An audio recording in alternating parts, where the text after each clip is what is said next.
Who's to be next? Lucien Delfour on course, on the money. 0.21 is separating him. He's slightly up on Biazizo, and he might increase that margin with a good line through 18 and 19. A little cautious around 20. Finishing off his run, Lucien Delfour for Australia. 96.39 the lead. Needs to be under 99.56. Johnny Dixon in third currently.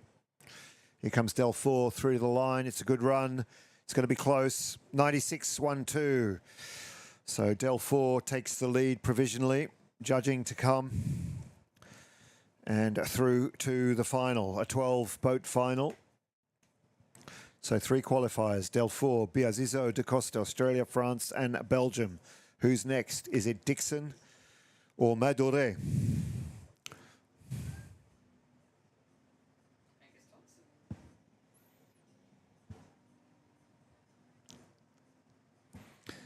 Madouret of France.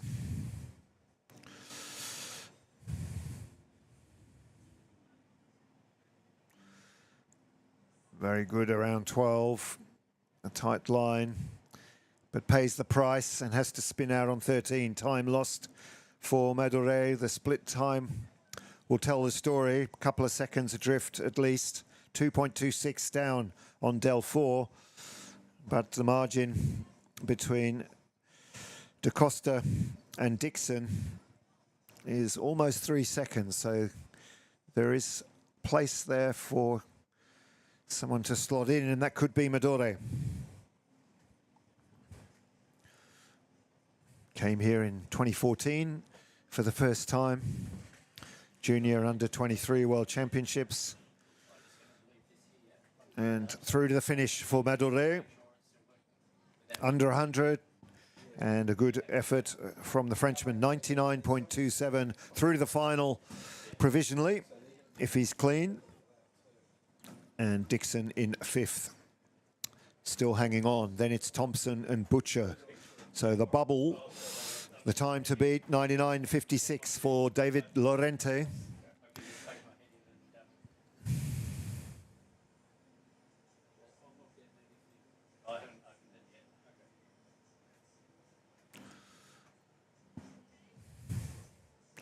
Lorente of Spain.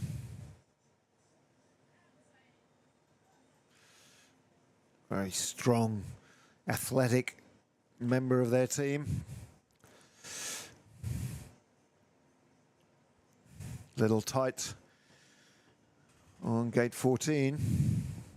And the split time 1:46, 1.46 adrift on the time. And held up through 18-19. So work to do for Lorente of Spain. There's a penalty and a bit of stickiness on the stopper move, but a fast finish. He's lifting his game at the bottom of the course. High and tight on the last up, but careless on the exit. So Lorente will have to sit and wait for the judges to finish their work. Madouret through. Lorente on time is okay, 98.08, but I fear for him that his copybook will be marked. Ben Pope, the next of the Australians. So 99.56, still the time to beat. Angus Thompson, 100.40. Pope makes sure on a 9. And 10 looks good too. And very high in gate 12. So Pope paddling close to the poles, but staying off them. And through 15, split time comes up, 0.17 down. So Ben Pope, the next challenger for the final.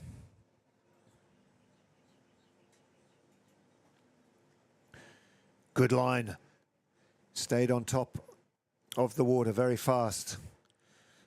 A floating move, not stuck down in the hole. He was right up on top and got a good kick. So skill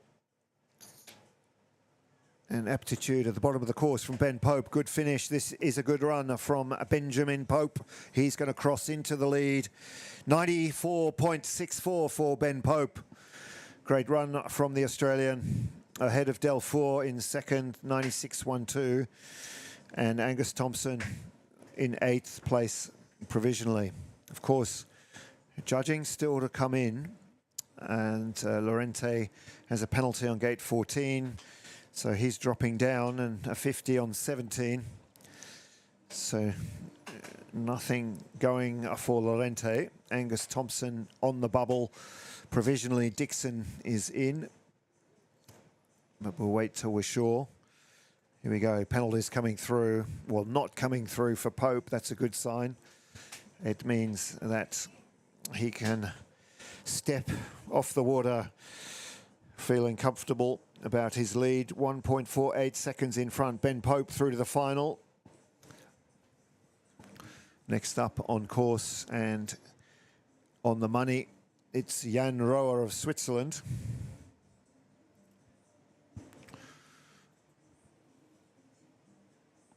He's tracking well, in touch with Pope. Then it's Leo Vuitton. Leo, not Louis. Leo. Ben Haylett, Michael Travet, Tim Anderson, Joe Clark still to come. It's good racing. 12 spots up for grabs. Half of them are taken. Dixon now through. And Thompson still waiting.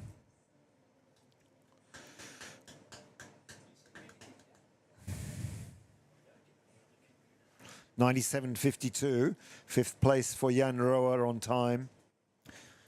Penalty come through on 12, so he drops down. And the bubble, the time to beat, 100.40. Vuitton. Whoa. That's, I'm thinking that's a close score for Leo Vuitton. We'll leave it to the work of the experts through the split time.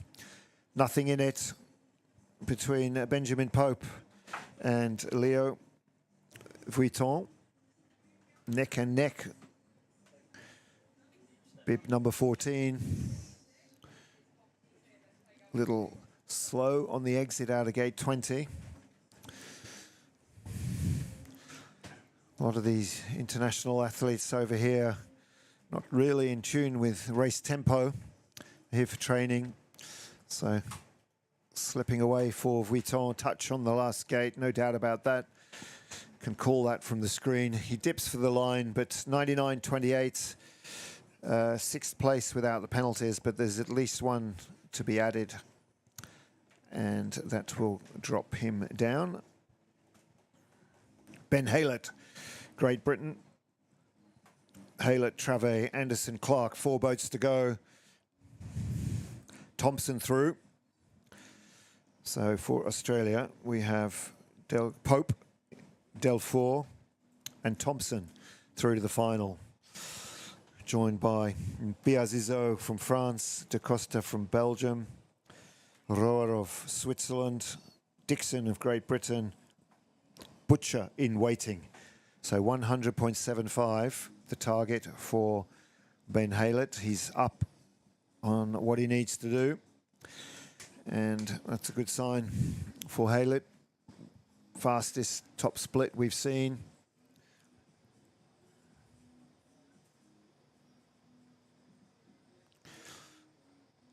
So in and out of 20.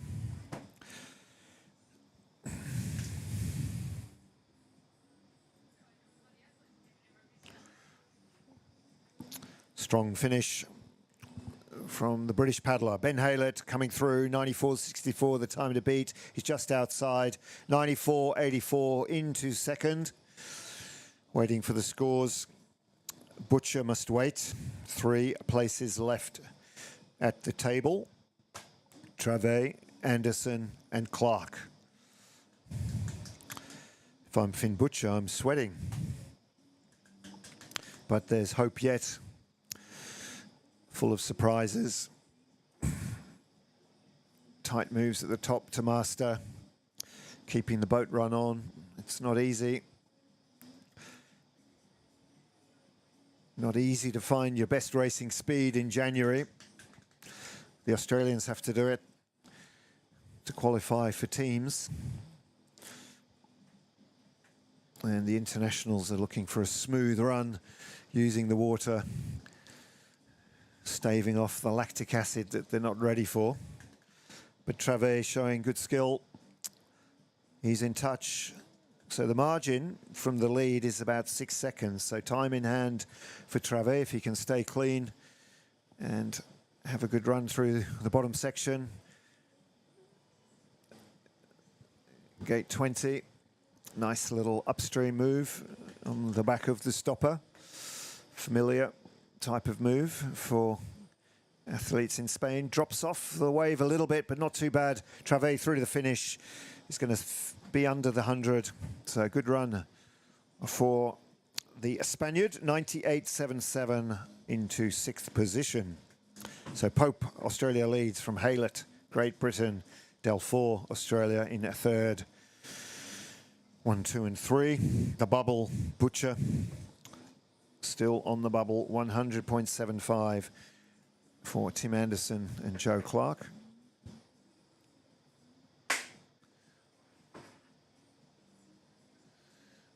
Mastery there from Tim Anderson, making sure. Shows good skill, but good experience and strategy. No point in rushing the downstream gates when all you need to do is stay in the flow and in touch. Good line through gate 14, waiting for the split time on Tim Anderson. 0.37 up. That means he's in front. Tight on 17 though. So chasing down 94.64 from Benjamin Pope and looking to be ahead of Butcher on 100.75. Gets his head around the pole on 20. Travet, as I said, anything can happen. So gate 7, red flag flying for Travet. So Butcher is off the bubble and into the final in 10th position. And Anderson finishing 96.13 and 4th position. So Australia in 1, 3 and 4 provisionally, with Thompson sitting in 10th. No more Aussies to come, but good representation there in the final, where it all takes place later on this afternoon after the women's semi-final. So Joe Clark in the red boat.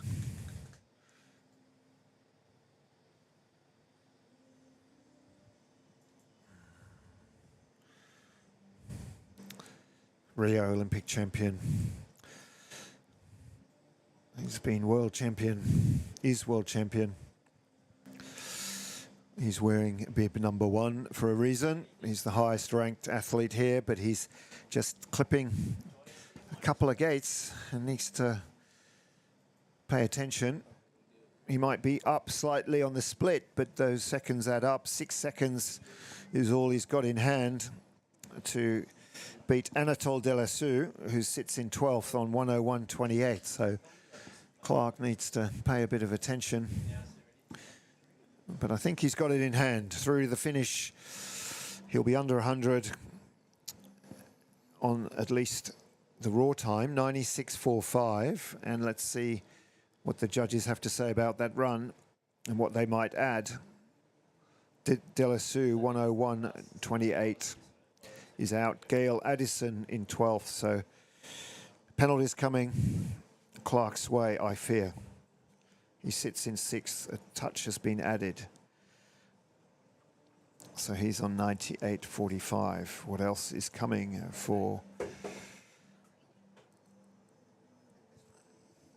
Great Britain?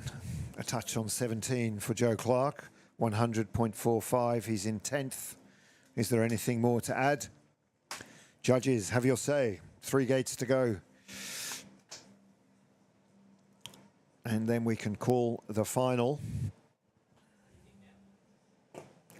I didn't see any on the last three.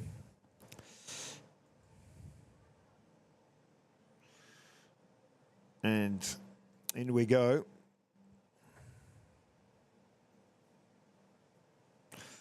So there we have it, 100.45 for Joe Clark. He is in 10th position, so the 12 finalists, just confirming it is 12, the new rules for 2025. In 12th position, Gail Addison of France. From New Zealand, Finn Butcher in 11. Joe Clark scrapes in 10th. Angus Thompson into the final for Australia in 9th. Johnny Dixon, Great Britain in 8th. Jan Roa from Switzerland in 7th. Mathurin Madoré of France in 6th. Gabriel de Costa, the early leader from Belgium, in 5th. Mathieu Biazizo of France in 4th. Lucien Delfour, Australia in 3rd. Ben Haylett, Great Britain in 2nd. And the winner of the men's kayak semi-final into the final goes Benjamin Pope with a score of 94.64 and still chasing down Titouan Castrix, a 91.89. More to come from the men's kayak later. Our next event is the women's kayak semi-finals, about to start. We'll be back in a very few moments with producer Paul Camilos from Ephemeral Productions. 11:25, the start of the semi-finals. Teruka Miyakoto of Japan, first off, Freya Bukok and Alicia Berryman from Australia amongst the first boats to go. Stand by.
Maria Sokolova of the AIN, 120.54 in the lead, but challenged by Masumi Ochi of Japan, 121.45. And in third now, Marcella Altman of the USA, 123.57, the 1-2-3. Still a long way to go in this. We're about halfway through the field of 30, and 12 go through to the finals. Still to come at the pointy end, fastest in the heats. Yesterday, Jess Fox will go last. Camille Prigent of France, just ahead of her. And Noemi Fox, Evie Liepvaart, Kate Eckhart, Claudia Svolinska, Lois Lever, Ellis Miller, Mylan Churaut, Elena Marks, reeling off the names and the countries, and Kimberly Woods of Great Britain. So a top world-class field, and still to come in this semi-final, with the finals coming up later this afternoon. So good racing so far. Jamie Wilson, 123.68. We're calling the scores and then the penalties as they come through. And welcome back to Penrith Whitewater Stadium. If you're watching and it's your first visit, this is the venue where the 2000 Olympic Games were held, and it's still going strong thanks to the support of the New South Wales government. The upgrades that were completed 18 months ago include electrical works, refurbishment of the pumps, new timing scoring infrastructure, obstacle system, gates, and a few other bits and pieces around the place. So more than $3.1 million has been invested. And then, of course, we have the World Championships coming in October, and the New South Wales government have committed $2 million to supporting that event, and we're very grateful for that support and happy to welcome government officials here today to watch the sport for the first time. And to those of you who are on the outside of the course, enjoy the view. There is a live link on the Paddle Australia website, which gives you live results, or you can go to penrith.org.au and link to Oceania Championships. We're streaming live with Ephemeral Productions, and our producer is Paul Camilos. And on course now, number 7. So good seeding at the start of the competition for Emma Vuitton of France. And the men's start list is out for the final, starting at 12:15. Finn Butcher, Joe Clark, Angus Thompson, Johnny Dixon, Jan Rohrer, Mathurin Madore, Tim Anderson, Gabriel Da Costa, Mathieu Biazizo, Lucien Delfour, Ben Haylett, Ben Pope. That's the start list in order at 12:15. Stay with us for the men's kayak final coming up.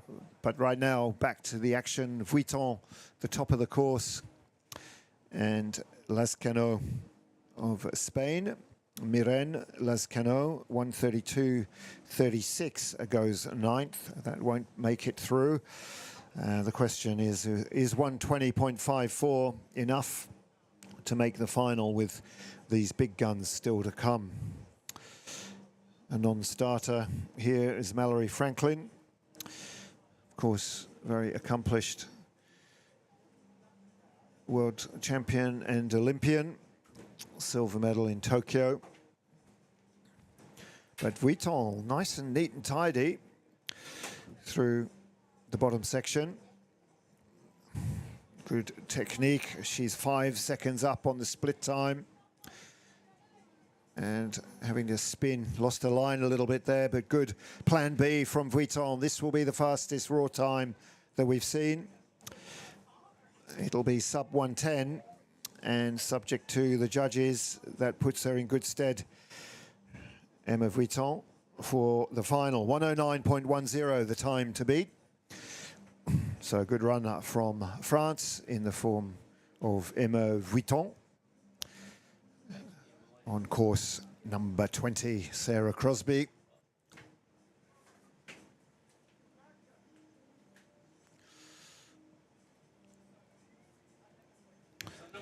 Good choices at the top, and well managed through that tricky downstream section by Sarah Crosby.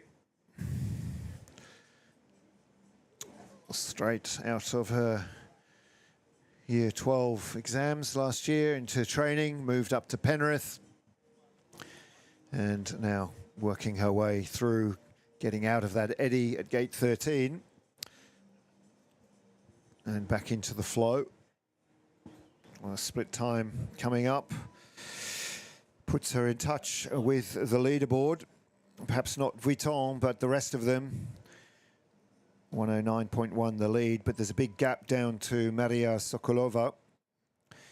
And Crosby and others looking to fill that. Beth Forrow, bib 26, on course at the top. And next to go, Georgie O'Callaghan for Australia. We're in the second half of the women's kayak semi-final.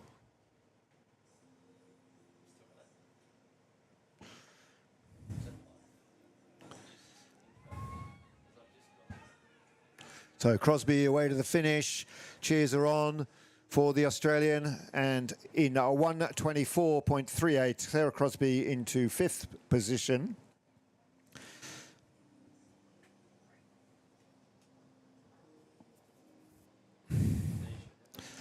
Beth Forrow making sure of her line. The spins, or the spin, the popular choice.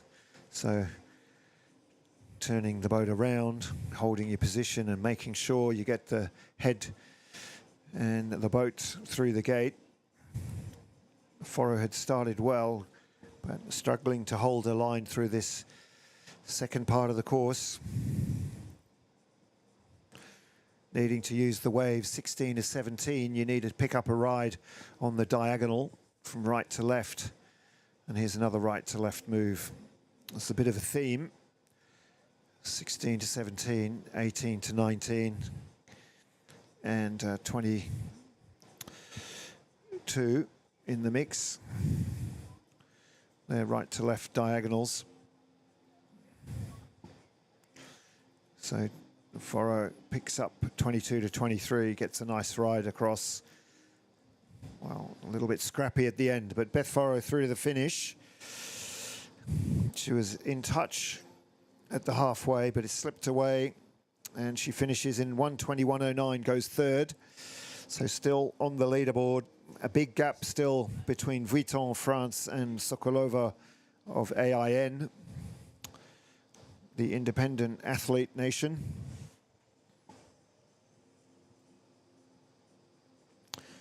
And a touch added to Forrow means she is 4th behind Ochi of Japan. Georgie O'Callaghan on course at 13, and she'll be followed by Kim Woods of Great Britain.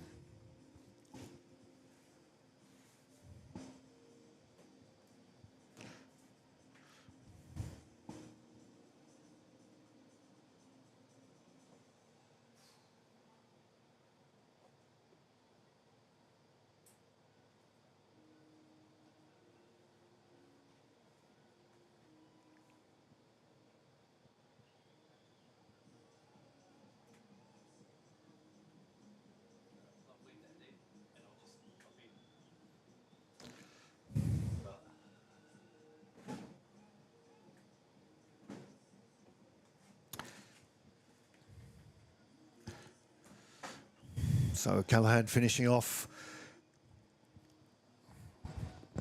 what's been a good top part of the course, and she's going to finish in the low 120s, 1:21.68 into 4th position for Georgia O'Callaghan.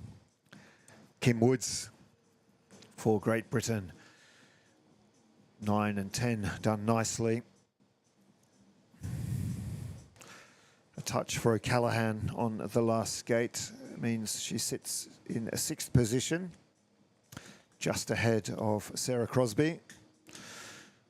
And here comes the Woods through 12, 13, now 14.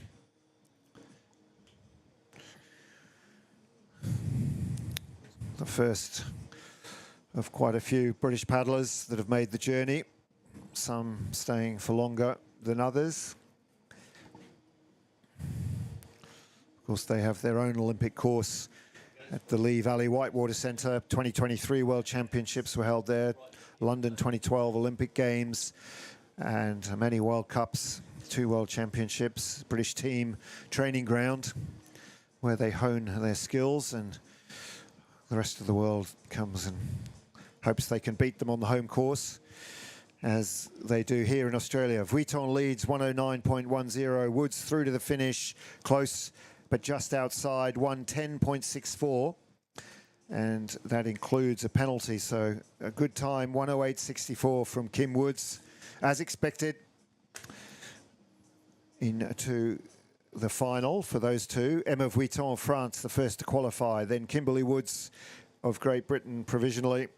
Just 2 seconds of penalties on her score. So now we are looking at filling that gap between Woods in 110.64 and the bubble, as we call it, to make the 12-boat final. It's ahead of a 120.54, the score set by Sokolova. So there is room for others, but only 10. And still to come, or still to finish, Elena Marx, Switzerland, Maylen Churaut of Spain, the 2016 Olympic champion, Ellis Miller of Great Britain, Lois Lever, Great Britain, Claudia Svolinska, Olympic silver medalist, Paris 24, Kate Eckhart, world team champion, 2023, Evie Liepvaart, Olympic medalist in Paris 2024, Naomi Fox, Olympic champion, Camille Prigent, multiple winner of World Cups, and the leading French athlete, Jess Fox, of course, Olympic champion to finish. So what a field we have, and what a great opportunity it is for all visitors and the home team to compete on this venue and get their season underway.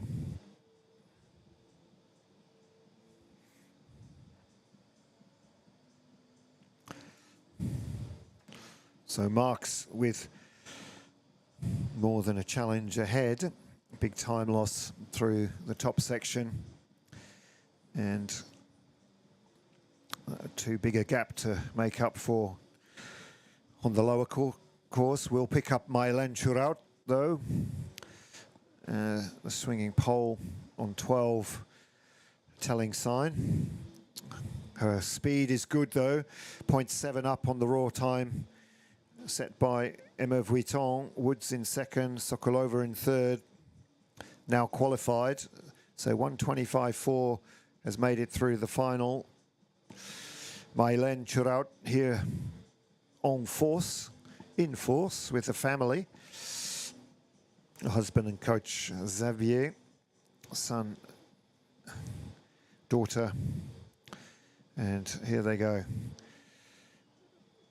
23 gates, and they've all been done by Maylen Churaut. Gate 12, a bit of bother, 109, 110.13 the raw time. We'll wait for the judges to do their homework. Masumi Ochi is in 5th position, and Ochi is 121.45, and the race within a race is between Ellis Miller of Great Britain, who is on course coming through the top section down to main wave. Ellis Miller and Masumi Ochi, one of these two, will go through to the 12-boat final. So the theory with this new competition format, qualification format, is that the 12-boat final gives a bit more opportunity, more nations, and more chances. The semis, 30 boats, and only one run in the heats means you've got to nail it in the heats, get through to the semi, and then a slightly wider opportunity to make a final. That's the format running through the season for the World Championships. And then the other format is the heat into the final. So one heat and 12 boats in the final. So more cutthroat, and we'll see how we go with that new system at the international competitions. 3 seconds adrift for Lois Lever. She crosses 1:15.0, but that will be close to enough. 5.9 seconds adrift. She goes into 4th position and looks clean on the board. So Chiraut has 4 seconds of penalties, but still into 3rd. Mazumi Yoshi still waiting, but the boats that are still to come have plenty of speed to burn, and one of them, Lois Lever of Great Britain.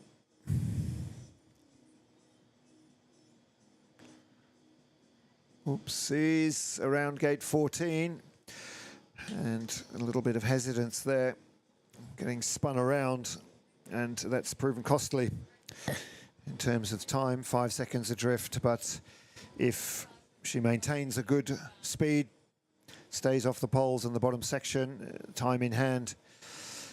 Next to go, Klaudia Zwolinska, and a serious challenger here. Happy to be here, I'm sure, out of the Polish winter into the Australian summer.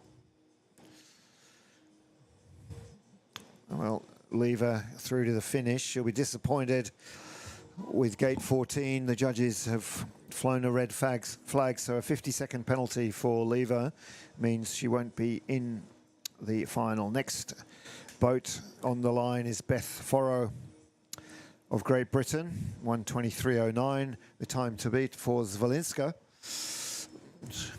One would think that's well within the Olympic silver medalist's reach, if she can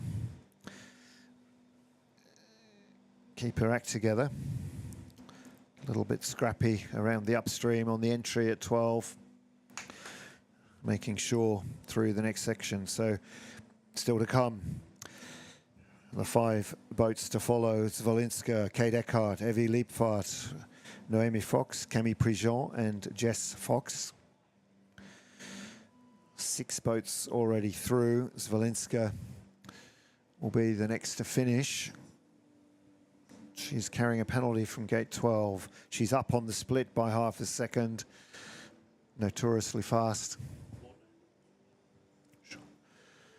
And in high on the last upstream, but another error on the entry, a bit like gate 12. So a penalty to be added to Zwolinska, but she won't worry about that. She's through to the final with 1:11.58.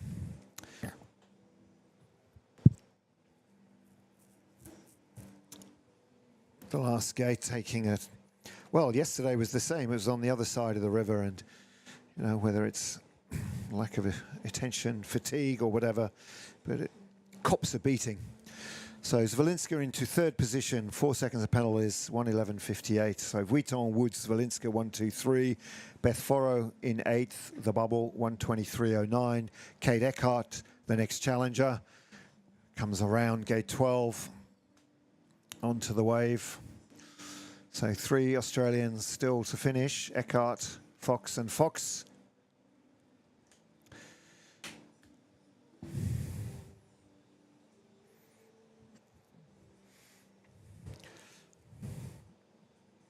All right on the split time, 4 seconds adrift. Just on the clock. There is a penalty on the board for Kate Eckhart, but smooth paddling through to the finish will carry her through.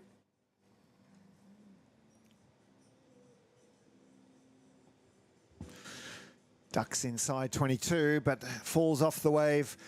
Couple of extra strokes out of the last upstream through to the finish. Having to pull a bit harder to make sure. Bib number 14, Kate Eckhart, into 4th position, 1:13.02. Beth Forrow still in 9th. 4 spots to go. Evie Liepvaart of the United States of America.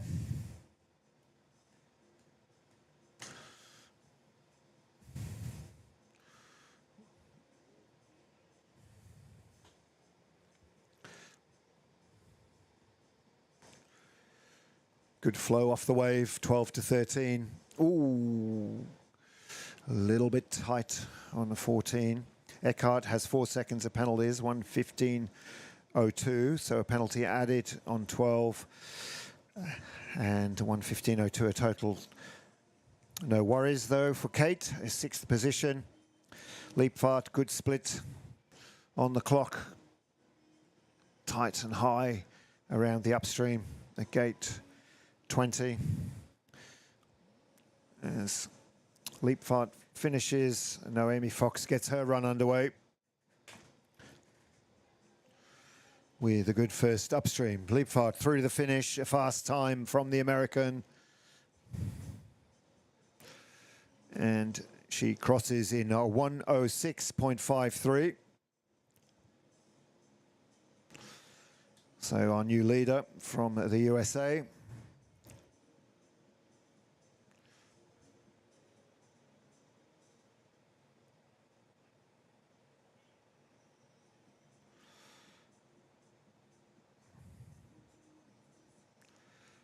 Double spin from Naomi Fox around 9:10, tricky section, and on her way down the main wave, running a smooth line, staying in the flow, making sure through these downstreams. So 1:23.09, time to beat, the split time plus 3 seconds. Penalties to come for Naomi Fox. Camille Prigent next to go. So Leapfart 1:06.53, that's a good score. We saw a 1:03 from Funk, and we wonder whether that will be challenged in this semi-final or the final. We have 9 boats in and spots available for the final challenges. Naomi Fox through to the last upstream. She's carrying a few penalties. 1:23 the time to beat, and she's inside that. She will slot into the 12-boat final. 1:17.21 and 8th. So Fox goes through. Prigent on gate 7, and Jess Fox to come. So 2 boats still to challenge Beth Forrow and take their place in the final. Evie Leapfart leads, 1:06.53. Emma Vuitton in second, 1:09.1. Kim Woods in third, 1:10.64. Then Zwolinska of Poland. And just to make sure, in 11th on the bubble, Beth on the bubble. Beth Forrow of Great Britain, 1:23.09. As Camille Prigent, 3 seconds down on the split. Sometimes when you know that there's a gap and it's a relatively comfortable gap that you can meet or fit into, it doesn't make it any easier. When you've got to chase a hard score, your focus is high. So Camille Prigent taking it easy through to the finish section as Jess Fox gets out of the up at gate 2. So this is it. France through to the finish. A good run from Camille Prigent, comfortable enough. 1:11.29. Penalties to be added for Camille Prigent.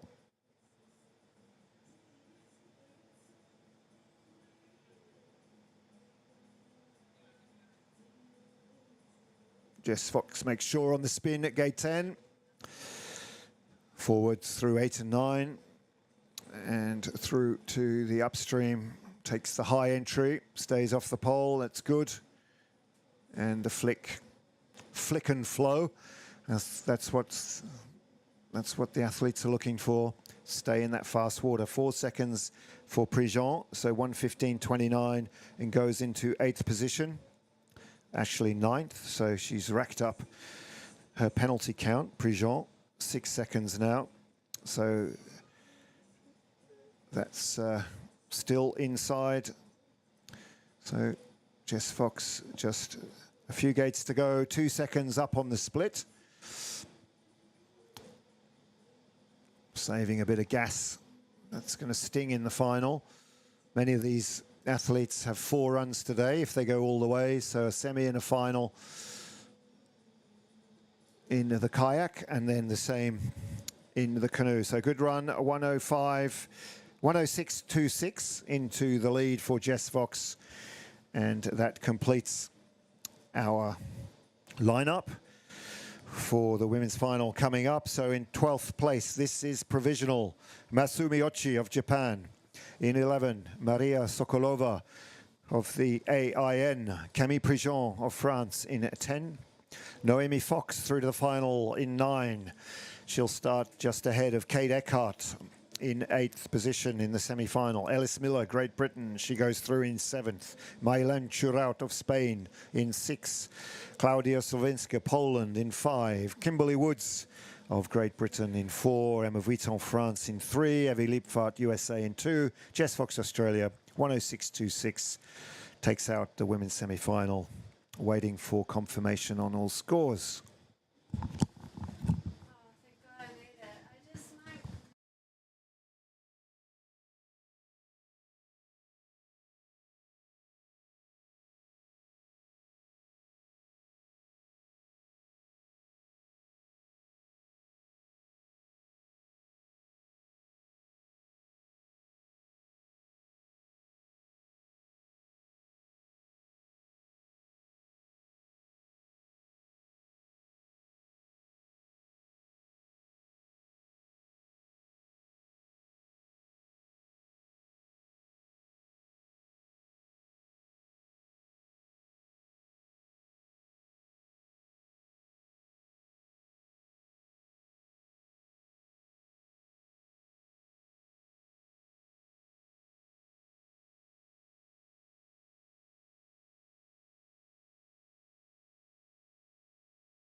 So the men's kayak final coming right up. 12 boats, 3 go through to the podium. We award prizes for the under 18, under 23 and open category based on the final results calculated through the final and the semi-final. But in this final, 12 boats, New Zealand, Great Britain, Australia, Switzerland, France, Belgium, and the first man to go, Finn Butcher, kayak cross Olympic champion. He will set the marker for the rest of the field. And what a field it is. Second off, Joseph Clark of Great Britain, the Olympic champion in Rio 2016. World champion in kayak and kayak cross and medalist in Paris 2024. Angus Thompson will be in good company. He'll be the third to go for Australia. And away we go. Bib number 10, Finn Butcher. Starts out well. Nice and tight on his lines from 2 to 3. And a fast upstream at gate 5 to get things underway. So the strategy at a race like the Oceania is work your way through the rounds. It's not the Olympic Games or the World Championships. It's still a good field. Get through the final and then give it your best shot. Unleash some speed. See how far you can get down the course.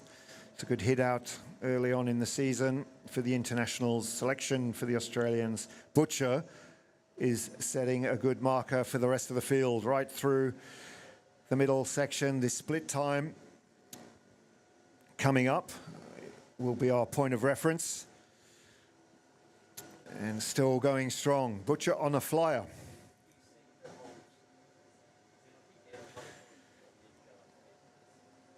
Ducks inside, gate 19 in high. And out of gate 20. So Butcher trying to find some energy for the final section. Gets a good kick across the wave and tight exit from gate 23 through to the finish. Butcher is setting the mark for the rest of the field. 96.12 from Finn Butcher of New Zealand. 96.12 compares to a 94.64 of Ben Pope in the semi-final, but it's pretty much thrown down the gauntlet to the rest of the field, starting next with Joe Clark.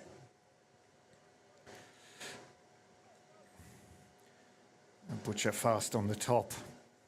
Ran out of puff a little bit across the pool. But I'd say he's pretty happy with that effort. Sometimes it's hard to back up. A splash for Clark as he comes through gate 4. He leaves a big wake. The man from Stone in the Potteries in Great Britain pushes him off the wall, whipping the boat around. So Clark spinning on 10. Lots of action. No errors. In high. Gets around. So Clark letting the boat breathe a little bit off the wave. Smart move. He'll know he needs a bit of muscle at the bottom. Tight through 16. 17 has been clipped a few times. He's clean through there. 1.3 up on Butcher. So gets held, the big man. Held in the scrum. A touch on the inside of 19 perhaps, we'll see, but across the pool for Clark. He's chasing down 96.12. I was going to say sometimes in these quick turnarounds, back-to-back semi to final, it's hard to back up and improve, but 96.12 under threat through to the finish. 96.73 for Joe Clark. And he's looking clean on the board. So second, 0.61 behind for Joseph Clark of Great Britain. So 1 and 2, New Zealand, Great Britain.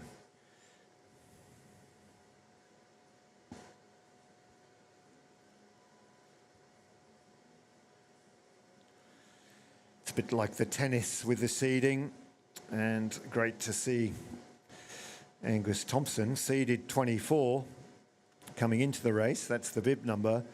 He makes the 12-boat final. So not batting above his weight, but performing well as he comes down through the bridge into the upstream at 7.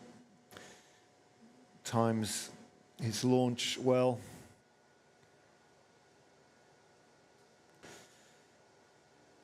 Fights for his line just inside, or is he on gate 10? Tight margins as they try their all. Thompson knows who's to come in the form of the other Australians. He's up against Tim Anderson, Lucien Delfour, Ben Pope, but he's going well. 1.7 adrift on the split. That's a good run in the making for Angus Thompson.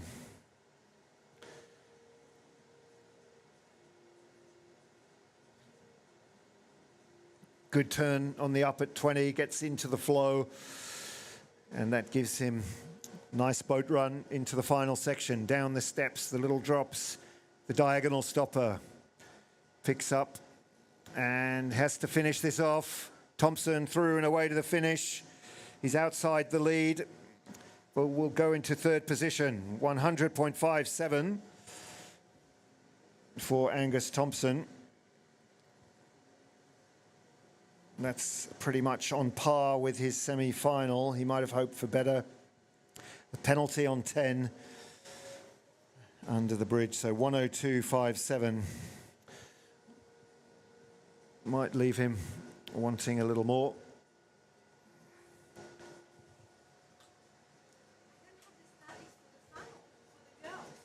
It's not out yet. Go on here, Miriam.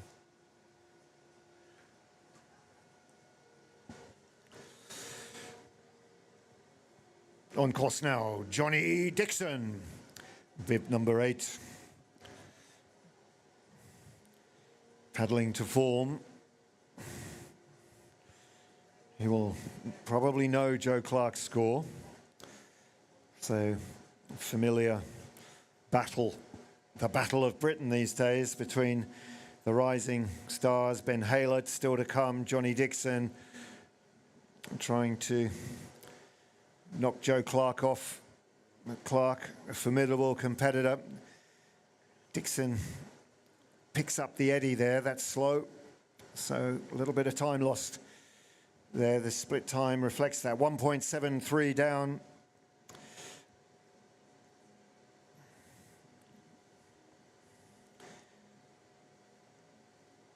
But a good line through 18 and 19. Dixon has to chase hard now. Stickily out of 20, but good into the flow. Butcher 96.12, Clark 96.73. There's a gap down to Thompson. And Dixon finishing off his run, struggling to get going, but he does enough through. He's going to be under the 100. He'll go third. 100.18 in fact, so 100.18 into third. 4 seconds behind the leader, Finn Butcher. Good effort from Johnny Dixon. But as I was saying, the second part of the course is really challenging physically.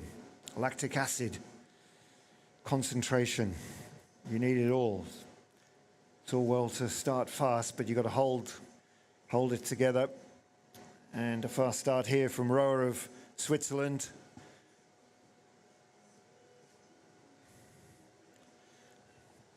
When you're really race fit, you can do all of that. Start fast, keep it going through the middle and hang on at the finish. But in the early part of the year,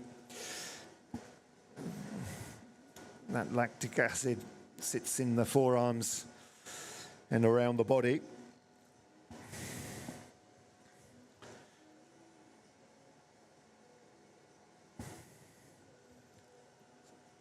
So quick on the top from rower of Switzerland. A stray paddle will mean that he's slightly adrift on the running scoreboard. His raw time is good, he's fast, he's quick enough to move ahead of Butcher, but he's got to keep that speed up, and even more so now paddling close to the poles on the bottom section. A good turn out of 20, looked close on 18, 19. The penalty showing on 11. Cuts across high into 23 and away to the finish. Jan Rohr of Switzerland, he's outside the lead. 118, Johnny Dixon in third, and he's outside there too. 100.81 for Jan Rohr of Switzerland. 4 seconds of penalties on 11 and 18. Scores coming through well, thanks to the fast work of the judges on the course, the operators, the video judges, and then the checkers. So this is all provisional. We'll bring you the women's kayak finals start list as soon as we can. That's up next. But here comes Mathurin Madurai, a flying Frenchman, and there's a few of them. Madurai in the final, Biazizo, and a few near misses.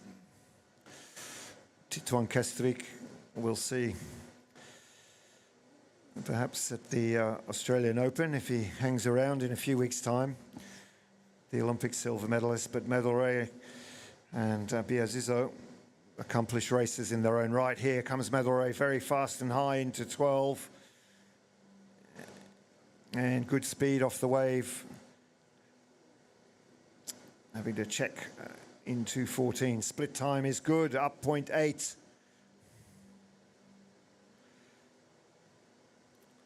Ducks under gate 17 and 18.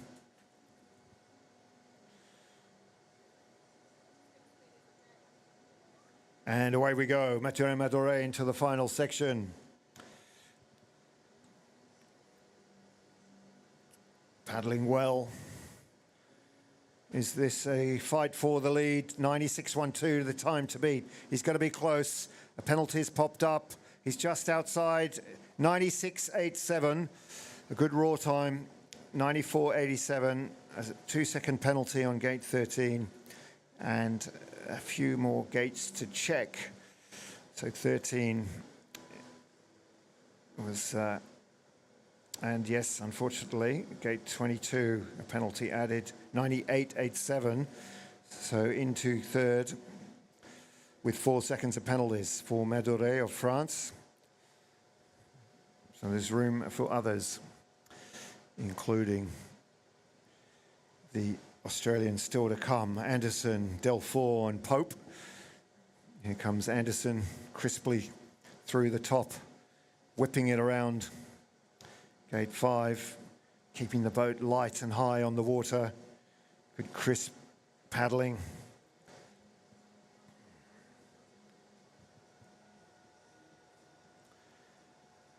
Such an exciting paddler to watch, Anderson. He's light, but incredibly powerful. Good power to weight ratio.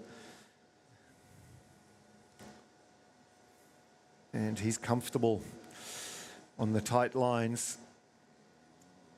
I'll have to fight a little bit to get back online and gets out of jail a little bit there. Madurai has a 50 on 17. So he's out. And the podium positions 100.18 in third for Dixon, but the lead is 96.12. Anderson on the money. A moment's hesitation served him well, waiting for gate 19. Stayed off that pole. Good judgment. And now a finish is required. A good power pull out of gate 23. Anderson chasing down 96.12. It's going to be very, very close. 96.43 goes second. Anderson in a second. Butcher still leads for New Zealand. Australia in second with Anderson. Joe Clark of Great Britain in third. Commonwealth holding up strong at Penrith Whitewater Stadium. De Costa, Gabriel de Costa of Belgium, Mathieu Biazizo of France, Lucien Delfour, Australia, Ben Haylett, Great Britain, and Ben Pope, Australia, still to come. So we have our fingertips on the podium for Australia.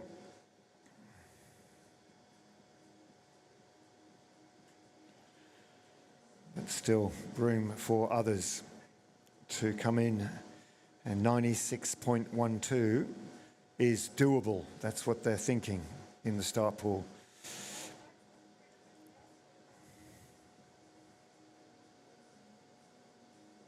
Costa front round, takes the forward option on 9 and 10, and the high line into 12.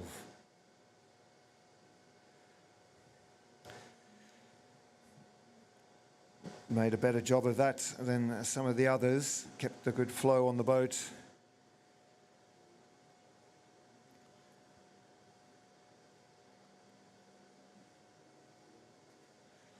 Settling up his pace, he's bang on the speed that it needs to knock down Finn Butcher, matching him through the halfway, but it's all about the finish. These two little drops, and particularly the run out of the last gate. He gets held up, turned upstream there. He needs a big finish, does Gabriel da Costa of Belgium. He's not going to make it. Butcher holds on, 97.74. Da Costa goes fourth. Anderson in second. 4 boats to go. France, Australia, Great Britain and Australia.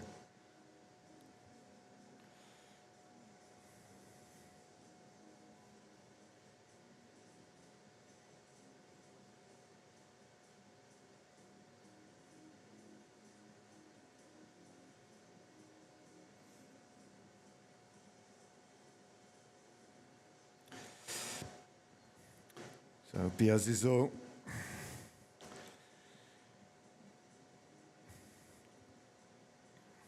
tight lines. Well, we're going to try and introduce some athlete tracking. I'm interested to know exactly to the centimetre how far these athletes travel.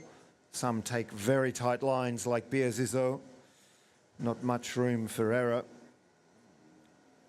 French precision is what's required, but sometimes it can go astray, and others run the boat more, and that data is quite interesting. It's easy to measure the distance start to finish straight down the course, but between the gates and then the line between the gates, 1.31 seconds the advantage, so tight lines paying off for Biazizo. And inside 19, still playing it close to the edge. Biazizo struggling a little bit out there, but gets it going. 3 gates to go for France. 96.12, the time to beat. Gets a nice line and enough to get in and out of 23 with speed. So Biazizo through to the finish, and he will take the lead. 96.12, the time to beat. 93.57 for Mathieu Biazizo of France. That's the fastest time on the course today, including the semi-final. 94.64 of Ben Pope. So Biazizo turns it on. Tight lines work. And the women's semi-final has been completed. The women's final, the start list has come and is online and is available. So starting at 12:44, start lists are available. Lucien Delfour now on his way.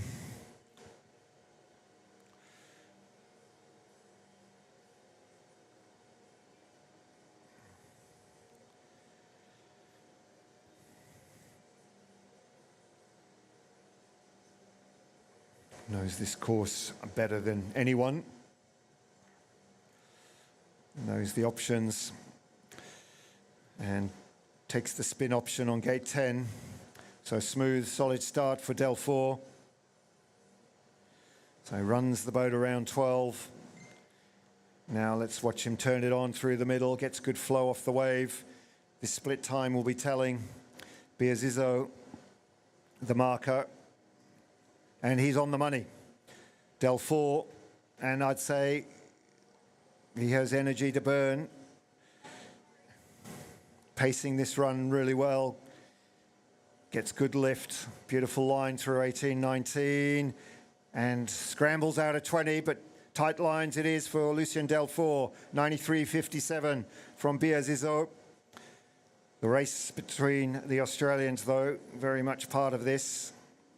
And Delfour tangles up on the last gate through to the finish, and it's a good run. 94.32 plus a second, plus 2 seconds, one has to say, to be added on the last gate. So that'll put him into 4th position ahead of Joe Clark.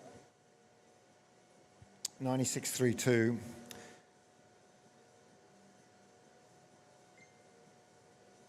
Tim Anderson has been awarded a penalty and now drops down to 6th. So a penalty for Anderson on gate 7 has been added. Delfour is in 3rd with 96.32, including a penalty on the last gate. 93.57, Biazizo out in front, 2.5 seconds ahead of Butcher of New Zealand. There's room at the top, and the next boat to have something to say about that is Ben Haylett of Great Britain. So Clark in 4th, Dixon in 7th, but he'll be looking higher than that, and he'll start with the gap between Butcher and Biazizo, and I'd be aiming for that and then trying to squeeze a bit more.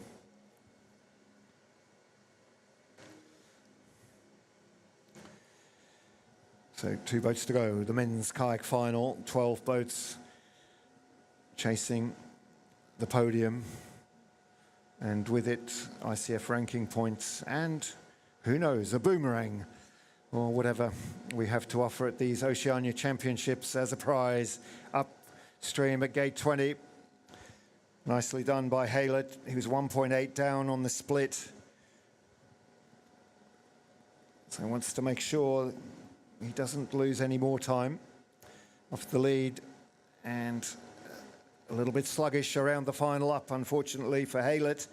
So Biazizo, 93.57 is safe, 100.96 for Haylett of Great Britain with penalties on 4 and 12. So that's the damage, and he goes into 9th position. Lucien Delfour in 3rd, Australia on the podium regardless. Ben Pope, the last man down.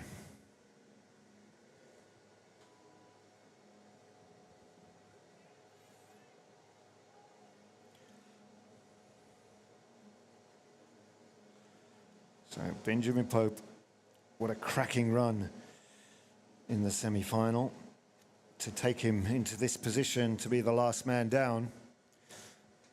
And he's had time to think about this. When you do a good run in the semi, you just kind of go copy-paste in your mind. Just got to do that again. Not try anything too fancy. Make sure where you need to. And Pope is doing just that. Wisely at the top. The spin option on gate 10.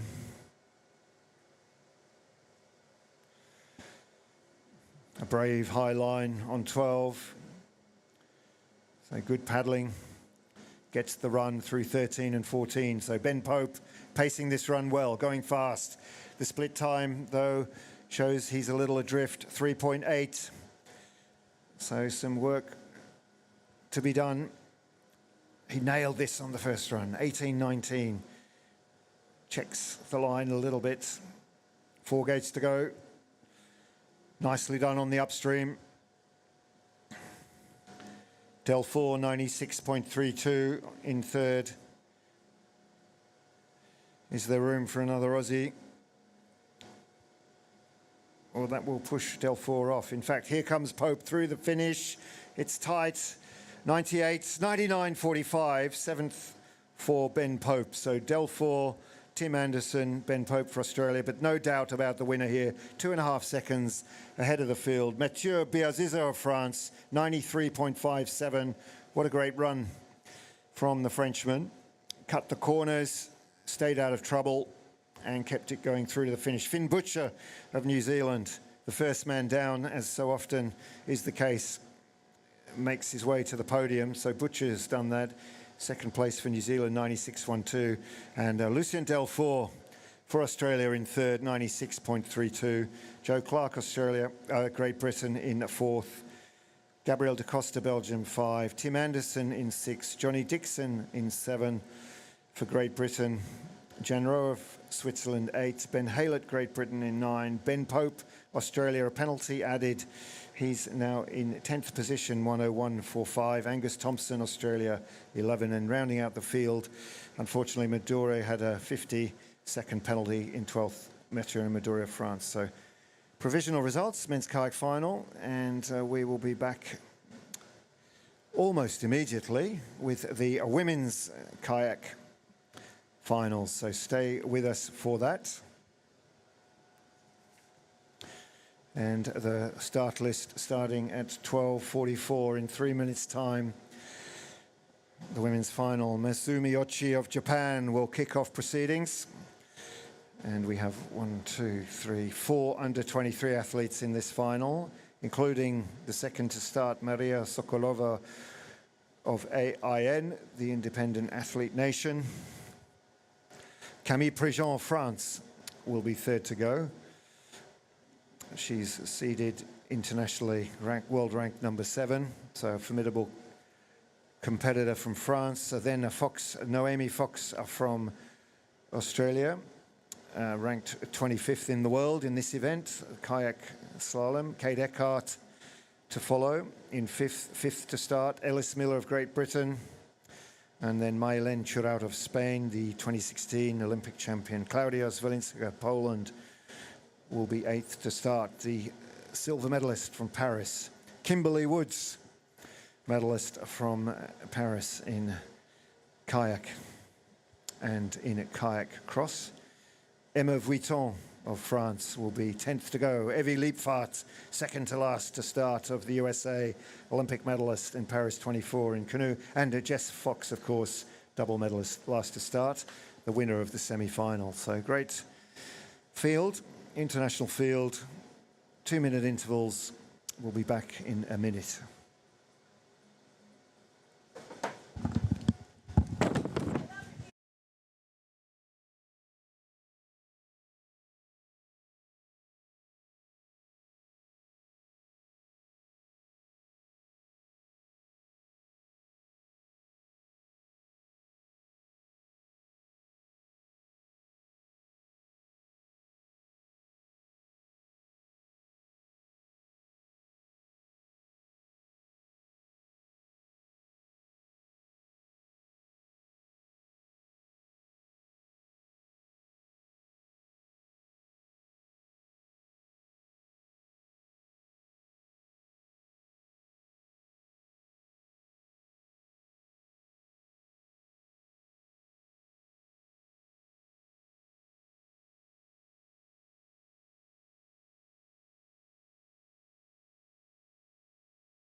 Well, there's no stopping the action here at Penrith Whitewater Stadium as we kick off the women's kayak final.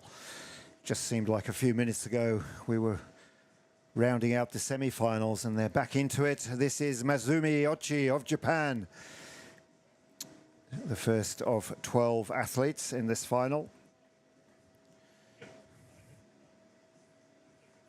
In the semi-final, the fastest time, 1:06.26. As we saw in the men, It's tough to match the semi-final scores in the final with a quick turnaround, but Mathieu Biazizo of France did that. He improved on the fastest time, but let's see with this field. And the women, it seems like it might have been closer for them, tighter. From their finish, the gap was less between the women's semi and the women's final than it was for the men, but nonetheless, that's their job. They're here to race, toughen up, and on we go. Gate 16, 17, done by Ochi in unconventional way, spinning around just to make sure, and held there in the stopper. A bit of freestyle happening for Ochi. She's going to flip and over. Good Eskimo, and again, power flip, window shaded, and again, number 3. And here comes the roll. Good combat paddling from Masumi Ochi.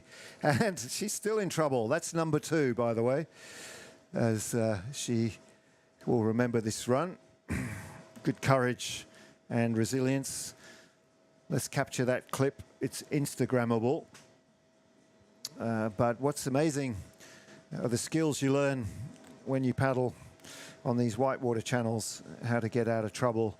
And she bravely continues, undeterred. So it looks horrendous, but it's actually just water. It's quite soft on the body. She's not in a hurry now. Unsurprisingly, Masumi Ochi of Japan will finish in peace. We'll leave her to that and to pick up Maria Sokolova from the independent athlete nation. And here we go on gate 10. A little bit of movement up the course.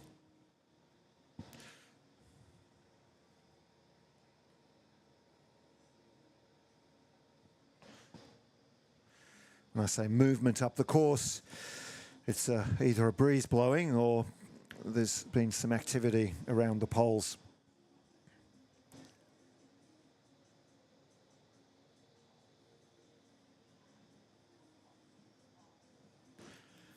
We'll wait for the scoreboard to start operating again. Sokolova having to fight back for 17. That's where Ochi had a spot of bother too.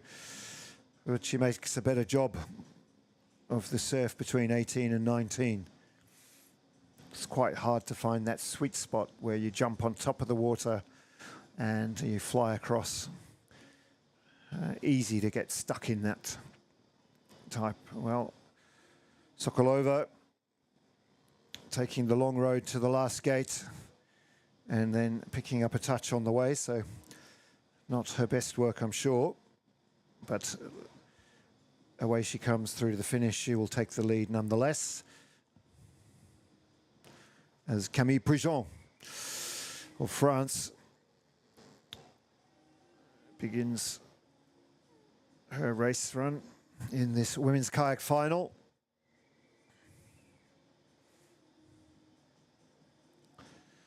Very clean, tidy competitor on the water, at least, and very fast too.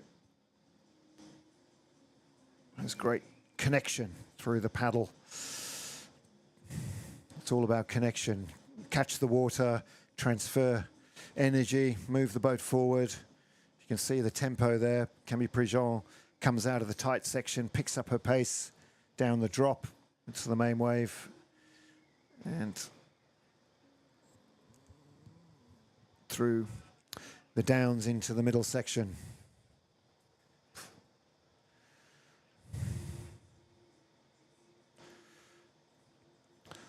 Good skill through there.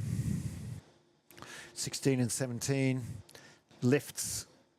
She gets a bit of a bounce, that's not too bad, and able to set up for a high turn around gate 20. So Camille Prigent on her way to the lead of the women's kayak final. I don't need a scoreboard working to tell you that much, and it's unsurprising really. Question is, will she be judged to be clean? And will that be enough to hold off the challenge of those still to come? Naomi Fox, Kate Eckhart, Ellis Miller, Mylan Chiraut, Claudia Svolinska, Kimberly Woods, Emma Vuitton, Evie Liepvaart, and Jess Fox. So 3 down, 9 to go.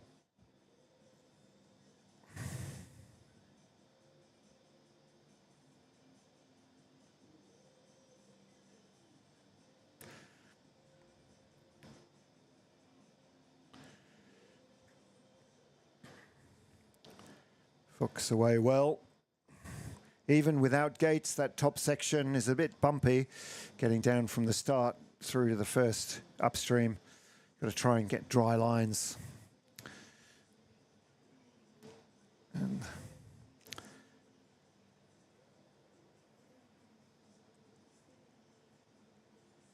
the double spin. So no trouble there for Naomi Fox at the top of the course.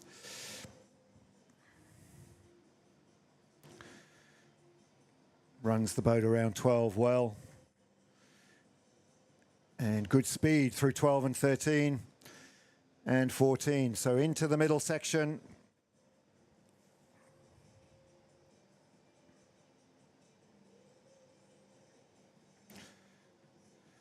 Having to spin out of 17.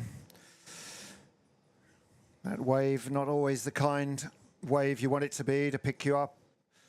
Good through 19 for Naomi Fox into the right-hand turn on 20 and away through, pushing across the pool. Better than her semi-final, that's for sure. Semi-final was a 117. Holds the boat up well on the final cross and clean on the last gate for Fox. Through to the finish. Bring me some scores. So we've seen Camille Prigent put down a good run and Naomi Fox with a penalty, I'm sure, under the bridge. I mean, below the bridge through the middle section on gate 17. And now here we go with Kate Eckhart, back in business. When I say back in business, moved to Penrith, training hard, World Championships in October, along with Jess and Naomi Fox. Kate is a team world champion. A title is a title, and team events are something special. 3 boats, one after the other down the course, the combined effort. And as you can see, there's a lot to master on a whitewater course. 23 gates times 3. So penalties, speed, and a good teamwork and understanding. So Australia defending champions in the kayak, women's kayak team. It's not an Olympic event, but it is a World Championship event. So we look forward to that. Good work through the middle from Eckhart. I'm going to go in.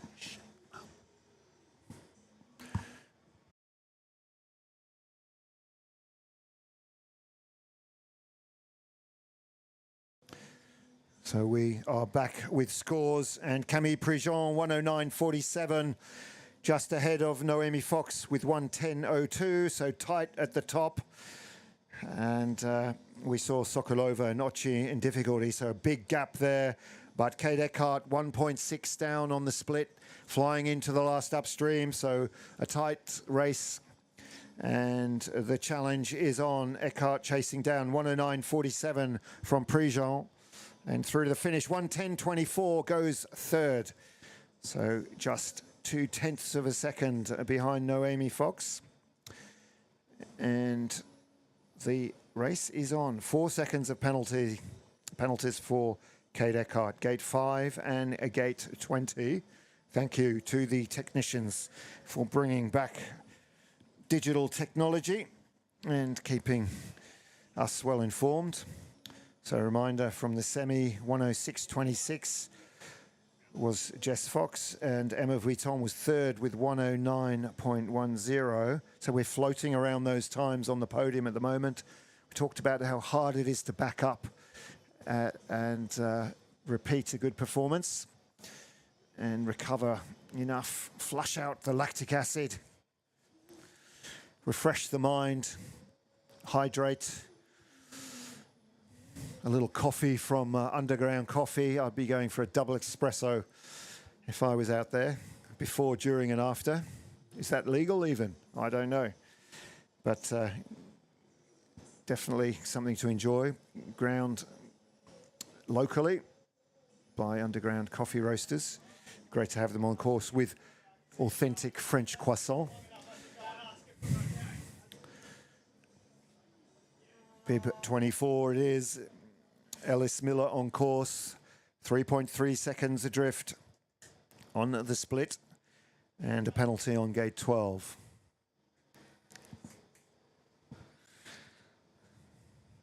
So Miller working hard through. Ooh, bit of air there, but a quick spin. Good plan B.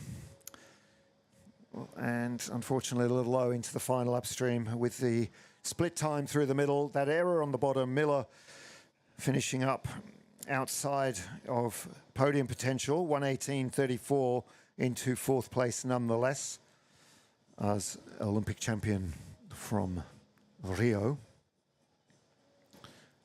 Mailen Schuraut. Three-time Olympic medalist. Here we go, Mailen.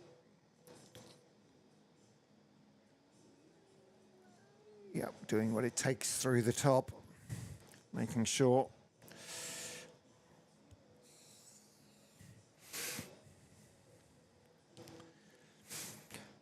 Like many of the experienced paddlers, their technique evolves with the sport, and they get adventurous and pick up the fast moves, the upstreams, the sweep ups, and Mailen has evolved with the times, always been fast and always been a keen learner and working our way around, but unfortunately a couple of penalties at the top of the course.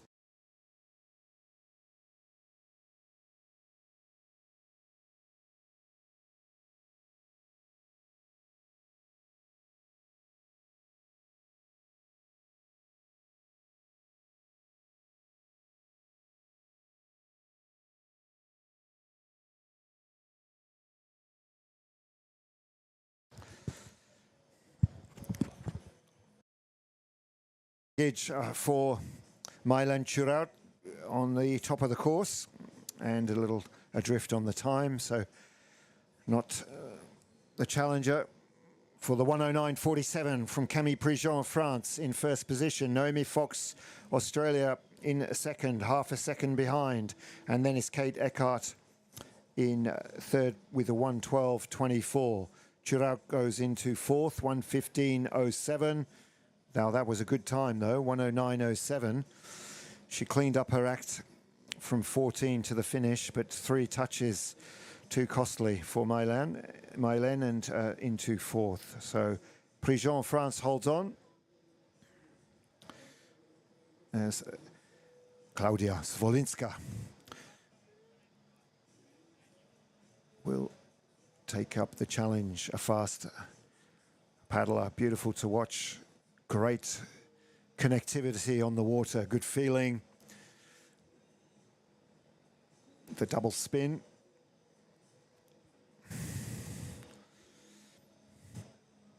So it's a strategy up there to take the pressure off, get into your run and stay out of trouble, and then turn on the speed, starting here off the main wave. Try and pick it up through the middle.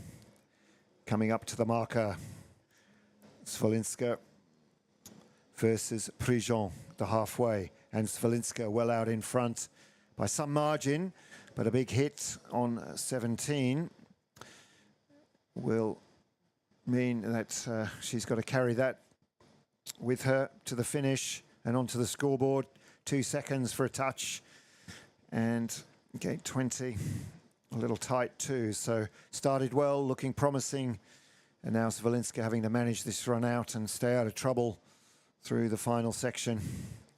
And off the last gate, which she just does, and away to the finish. So bib number 3 tells you the story of her seeding, And Svalinska time, but a penalty, 106.71 on 17. Still holds her in position, and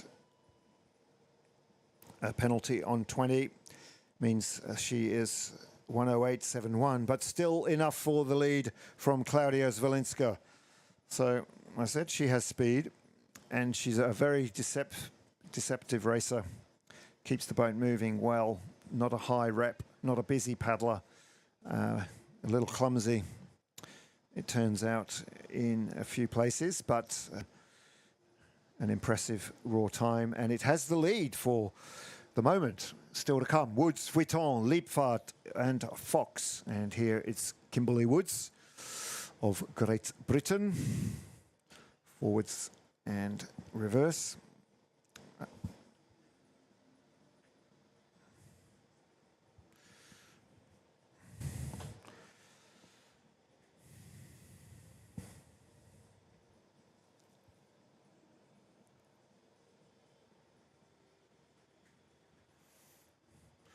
3:14 for Kimberly Woods. The split time that was set by Svalinska was fast, 2.65 down for Woods, but I'm pretty sure that split time is the raw time, doesn't factor in the penalty. Oh, and Woods having to spin out and around.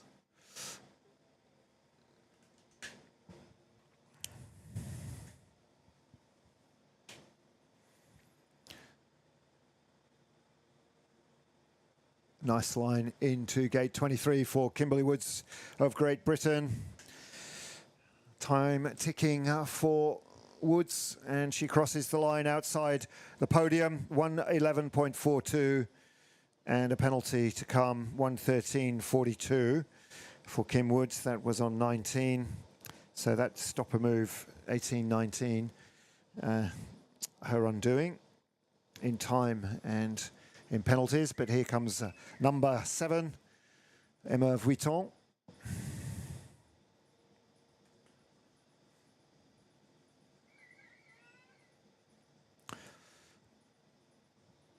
Vuitton France, Evie Liepvaart of the USA and Jess Fox of Australia are still to come and finish their runs. 1:08.71 the lead, 1:09.47 in second, 1:10.02 in podium parlance. So Vuitton following the same pattern, making sure till she gets through the bridge.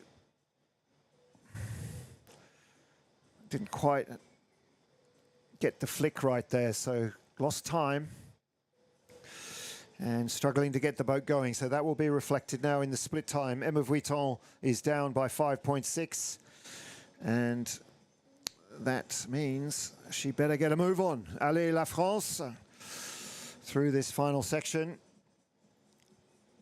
Good bounce and a good line, so she's making up time on 18 and 19, trying to make amends for the time lost at 13 with the spin out. Will it be enough? Good bounce through there and across for the final upstream, having to check and get her head in around and through to the finish. Emma Vuitton, France. A 1:08.71 is out of reach, but 1:10.4 into fourth place for Emma Vuitton. And she'll be ruining that mistake, as will Camille Prigent and Naomi Fox. The penalties they picked up, without that, the lead was theirs. So there is room for Evie Liepvaart and Jess Fox to dismantle the podium as it is now and make it their own. Here comes Liepvaart, seeded 9 into the competition. And starting towards, well, right, the back end of this semi-final, of this final, after a great semi. Liepvaart forwards around on 9, fighting for 10, gets there. So we talk about paddling styles. Svalinska, longer ranging strokes, bit more fluid, heavy leap fart, higher intensity. And the theme in common is boat speed. Doesn't matter how you do it, you've got to keep the boat speed up, make the turns, cover the distance, stay off the poles. And there are different ways of doing that. And leap fart keeps the pressure on the paddle. She's on the money for the split time, just half a second down. So a great run from the American into gate 20 and the turn around the upstream. One more upstream to go. That's the last gate, gate 23. Building up for that heavy leap fart. Whoa. A little bit of a fight on the inside pole of 22 after airtime down the drop. So through to the finish for heavy leap fart. It's a fast time, 108.71 to beat. She does that, 106.93. So the time is good. We look for confirmation of passage through the bottom section. A penalty on 20, and that puts her into second position, 108.93. Camille Prigent into third, and Naomi Fox into fourth. So she held on, Evie Leapfart, at the finish, and did enough as Jess Fox gets her run underway with a high upstream and a tight exit through 5 to 6.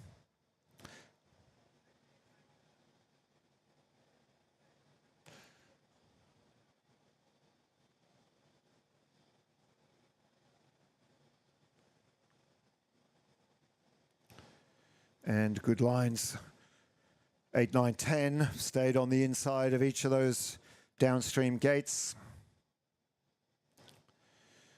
The high entry, and then held a little bit here on the exit, having a fight for 13. Good skill under pressure from Jess Fox. The fight is on, 13-14 through to the split time. This is the marker, 0.64 adrift. Got to make sure on the lines.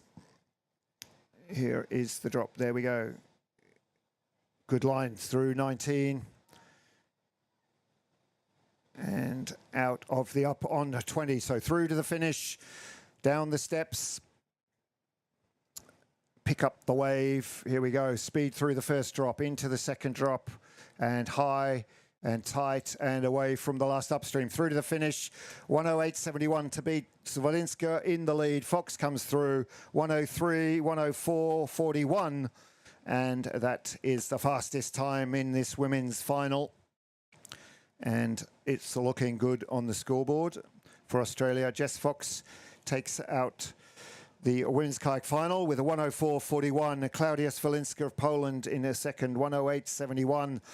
And 4 seconds of penalties carried in that score. Camille Prigent, France, in third, 109.47. Fourth for Australia with Naomi Fox, 110.02. Just outside the podium, Emma Vuitton, France, in a fifth, 110.4. Kate Eckhart, Australia, in a sixth, 112.24. Woods for Great Britain, 7. Churaut of Spain in 8. Miller, Great Britain, 9. Leapfart, Australia, was given a 50 on gate 22. I did wonder, and that upset at the finish has pushed her off the podium and into 10th. And the early starters, Maria Sokolova, 11, and Masumiochi, 12 for Japan. So 1, 2, 3, Fox, Svolinska, Prigent. Medal ceremony coming right up. Join us at the finish ramp. Thank you to everyone, judges, officials, volunteers, athletes, of course. What a great show. And the men's podium, Mathieu Biazizo, Finn Butcher, Lucien Delfour, and the women's, Jess Fox, Claudia Svolinska, Camille Prigent. Not to mention under 23 and 18. So join us for boomerang time.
An afternoon filled with canoes, the men's C1 and the women's C1 here at the Oceania Championships.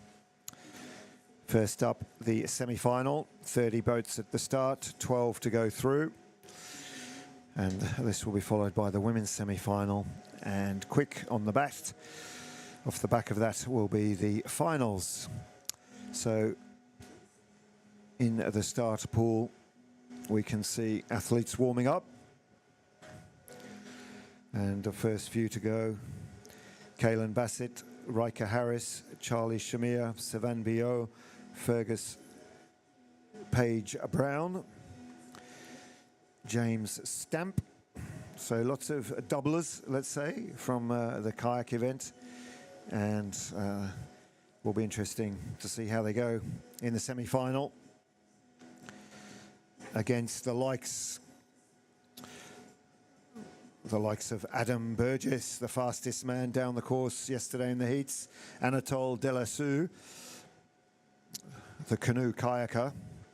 We saw him earlier today in the kayak semi-final. Thomas Coquelin of Switzerland, Michael Travet of Spain, Tristan Carter, Gregor Hedvig, Robert Hendrick, Jules Bernardet. So a very strong international contingent, as we have in all of the classes. So that's at the back end of this field. And the first man down, and I'm sure a grateful athlete in the starting blocks, first to go in the semi-final. Better to be in it. If you're in it, you can win it. So Bassett will be the first to go.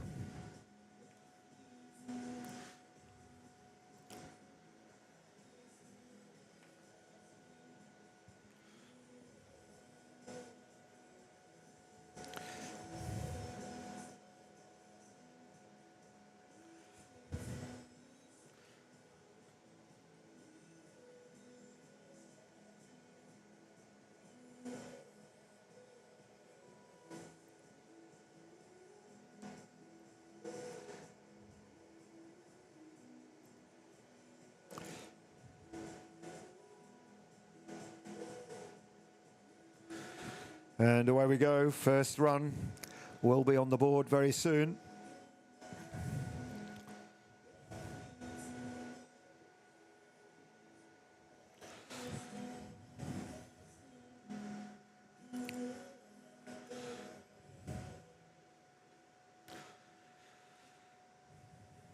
Good exit from the upstream gate 5 for Kaylin Bassett. Quick switch to the left, setting up for this stagger move. The forest of gates, it seems like at times. And Bassett does that crisply and very well. So good clean start for Kaylin Bassett.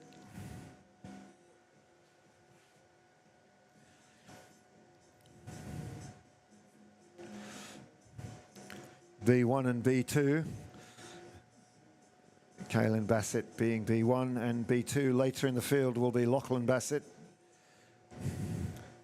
And the marker in terms of the split time will be a good one from Kaylin Bassett. He's neatly through 16-17. That's a troublesome section. So is this. He does that well. Quick switch from 18 to 19. Closing down his run well. Kaylin Bassett putting out a claim for a spot in the final. He'll have to wait, but this has all the makings of a great run. Held up slightly, needs a clean finish, and away he goes through to the finish. Kaylin Bassett, first score on the board in the low 100s, 104.30. I think Kaylin can probably clench his fist and in that power move of, yes, good run, and be proud of that effort. Clean on the scoreboard, 104.3 is a solid time. Remember, it's 12 boats that go through, and that is a very good effort right off the bat. So our early leader, Kaylin Bassett of Australia, on course now. Rika Harris of Canada.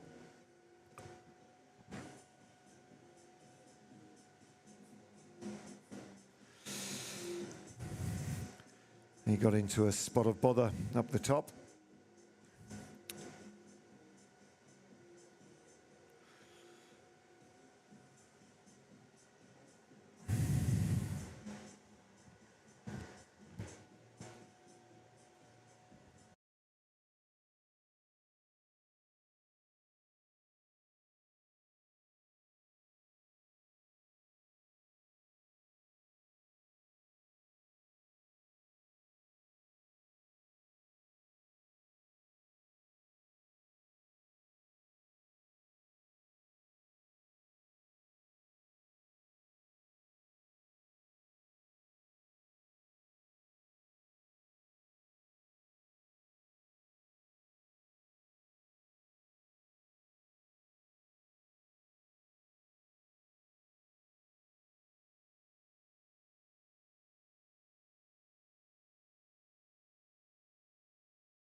the bottom of the course. Gets it back into line, yes, and in and out of gate 23. He's going to move into second place, Daniel Shamir. 104.30 the lead, a little bit down on that time, 129.49, but well ahead of James Stamp, 140.29 in the third. So 4 seconds of penalties there for Daniel Shamir in that total, 129.49. Hamish Dalziel, the Tasmanian, on his way into main wave, and gate 12, Archie Nelson to follow.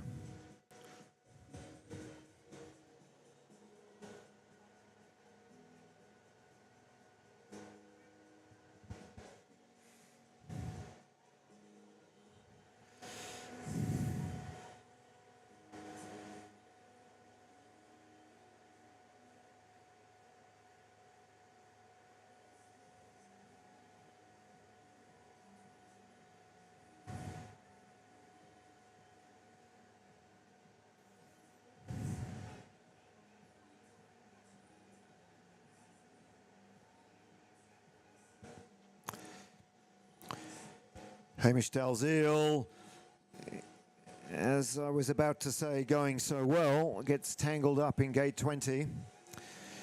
And that's an interesting one for the officials. He was going so well, 5 seconds adrift on the split. But of course, this is about the whole journey. And he's got out relatively unscathed with a 2-second penalty on gate 20. Crosses in 132.88, goes into third. Good top section from Dalziel, not too far off, but bottom half not so good. Archie Nelson, 2-second penalty on the top, on his way down to main wave.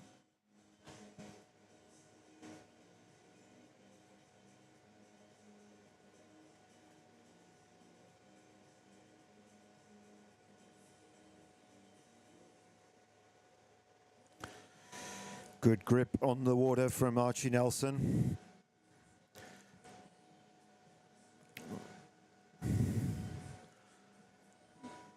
But some serious work to do. Trouble at the top. And quite a time gap. Next to go is Shoto Saito of Japan. He's been a regular here at the summer races. And then Po Ishanitz of Spain. As handy in a canoe as he is in a kayak. Dom Curtin then for Australia.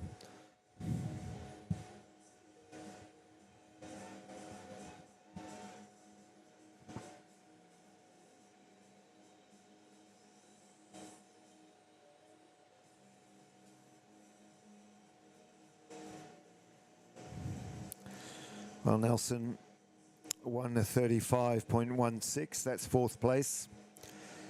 Tucked in behind Shamir Dalziel and Dalziel.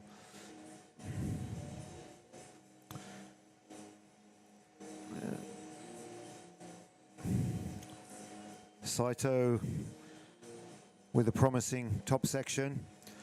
Just a second adrift from Kalen Bassett. So starting to get interesting, but as we've seen, this bottom half so far for the canoes, apart from Bassett, has been difficult to manage. And Saito gets out of jail with a back ferry.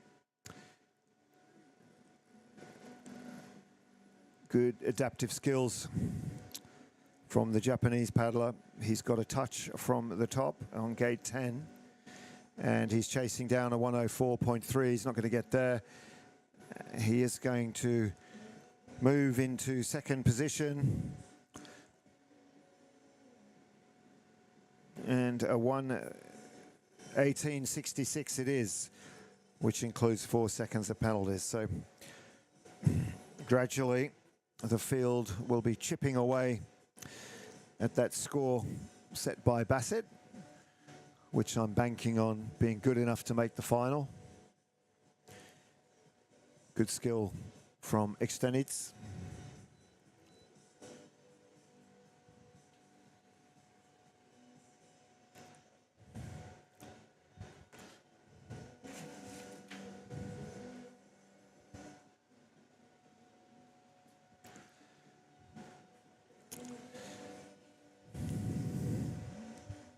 He's going well, and the split time shows that. He's half a second up on Kalen Bassett, but that has now disappeared, the advantage, as he paddles back and around for gate 17. Not too rushed about that either, which is probably a mistake, because it was a very good run and he's very skillful. 3 gates to go for the Spaniard, but he's been awarded a 50-second penalty on gate 11. No wonder he's in no hurry. Perhaps he knows about that. And through to the finish for Pau Bigstanitz of Spain. Dominic Curtin at the top of the course.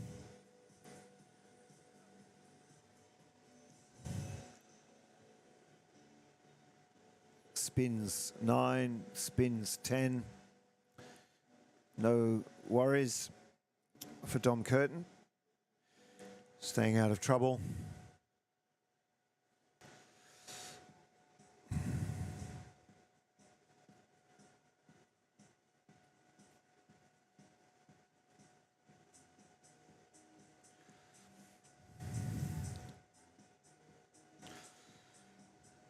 Fast time on the top.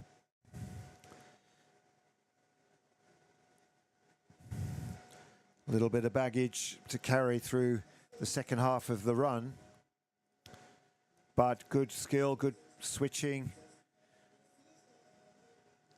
Sets it up nicely for a fast finish. Dom Curtin carrying 4 seconds of penalties across the pool. Good paddling, good run into the last up, and away he goes through to the finish. Dom Curtin, 104.3 out of reach, but he will move into second place with a score of 112.27. So 112.27. Dom Curtin goes second behind Kalen Bassett. So the 2 Australians ahead of Shota Saito of Japan, who's now in third, some way down. So Dom Curtin especially, a long wait in prospect, one imagines, but played a good hand. And Kalen Bassett with half a dozen boats to go before he knows whether he's in or out. And interestingly, it will be from Lachlan Bassett on that we will know who goes through into the final. 12 boats, and so it'll be Lachlan Bassett versus Kalen Bassett for this first spot in the final. That's coming up soon. Stay tuned. Meanwhile, bib number 2 in the seedings is Ryan Wesley.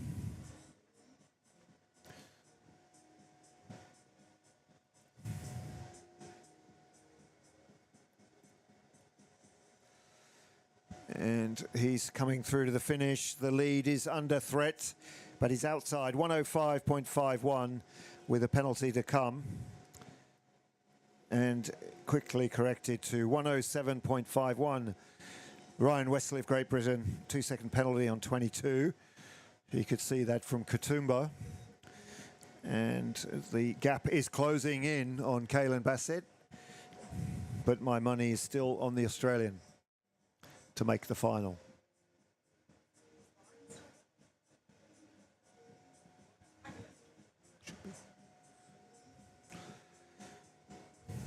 Oliver Puchner from New Zealand, the Oceania challenger. Spins out a little bit on gate 13, but back on track now.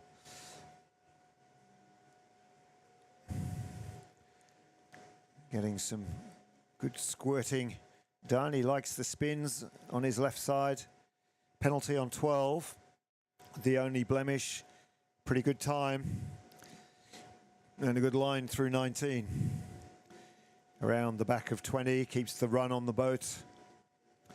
So important in the canoe to keep the boat speed on across those flat sections. It's a bit of a punish otherwise, And Puchner finishing off the run well, high into 23. He's chasing down perhaps a third position, 1:12.27 is the time to beat for him. For third, 1:10.16. So it's James Senior of New Zealand into third position. James Senior, 1:10.16. Peter Linkstead next to go, and then it is Oliver Puchner. My apologies. James Senior, 1:10.16 for New Zealand. Australia, Great Britain in Ryan Wesley in second. Dom Curtin in fourth. So Bassett hanging on. 5 boats to go to Lachlan Bassett, and before that we have Crosby and Ellis, Mark Crosby, Declan Ellis for Australia, as well as the next New Zealander. But on course now, Peter Linkstead for Great Britain.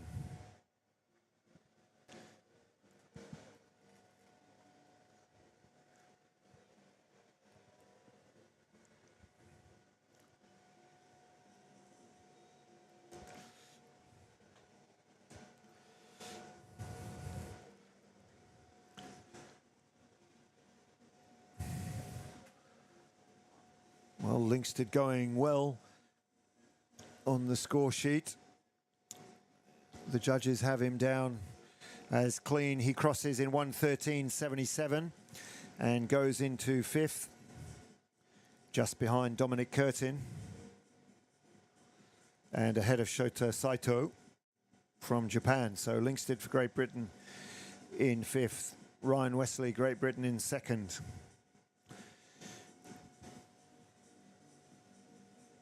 On course, bib 12. So according to his seeding, Puchner on the money for a spot in the 12-man final. He's seeded 12th. Is he true to form? Good split time. Second up, held slightly on 17. Has to work to get the boat up to speed. On his left side, gets a good jump and a quick switch. What a move these paddlers are making with the switch in between gates 18 and 19. They bank on the left side on their upstream edge and then switch and come off on their right-hand side. Aggressive line into the final 2 gates for the New Zealander. And he is on the money for a spot towards the top of the leaderboard, chasing hard and into 4th place for Oliver Puchner, just behind James Senior. So tussle between the 2 Kiwis, currently 3rd and 4th.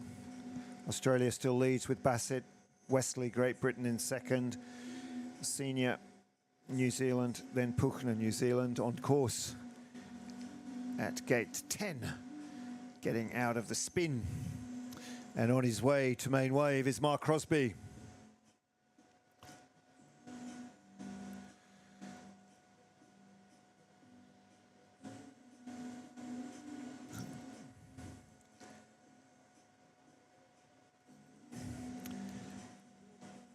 And the split time tells the story for Crosby. He's running the boat well. He's fast and just steers himself, holds himself off the pole at gate 17. And now getting caught a little bit in 19, so needs to hold the run together. 3 gates to go for Mark Crosby. Penalties on 12 and 13. And a run through to the finish.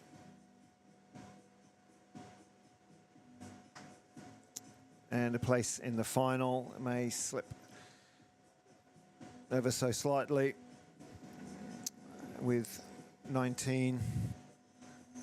And he crosses the line. And 1:17.10 for Crosby, with some adjustment to come.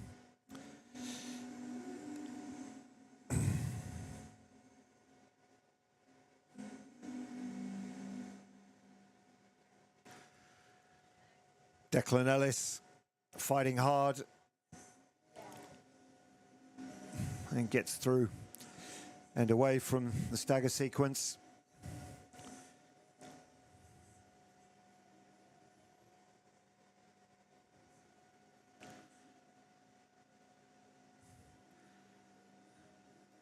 Getting the bow of the boat up high, ensuring his line across. Split for Ellis, 3.9 down on the leader. Still Kalen Bassett.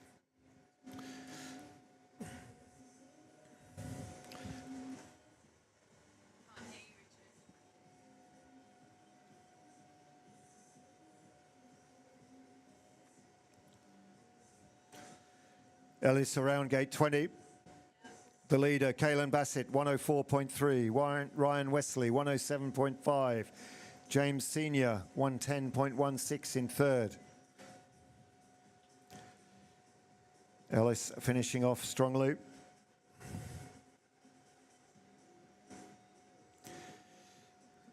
And crossing the line in 122.46.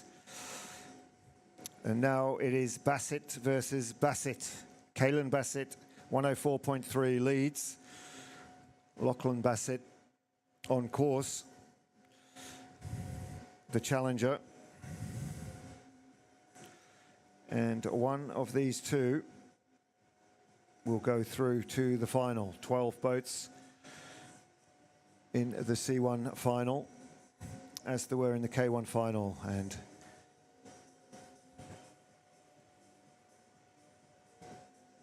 Bassett comes through up on the split.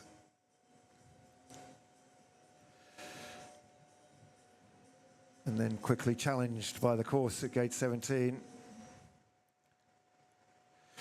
And again at 19.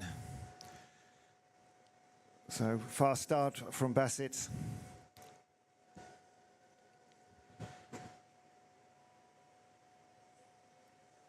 But I fear some difficulty through 18 and 19. We'll wait for that. The scores not come through fully. The time is fast. Raw time, 103.47. Let's see what the judges say. A penalty on 5 for Bassett has come through. He's down into second. I think there may be more. So Kalen Bassett, 104.3 leads. Will hold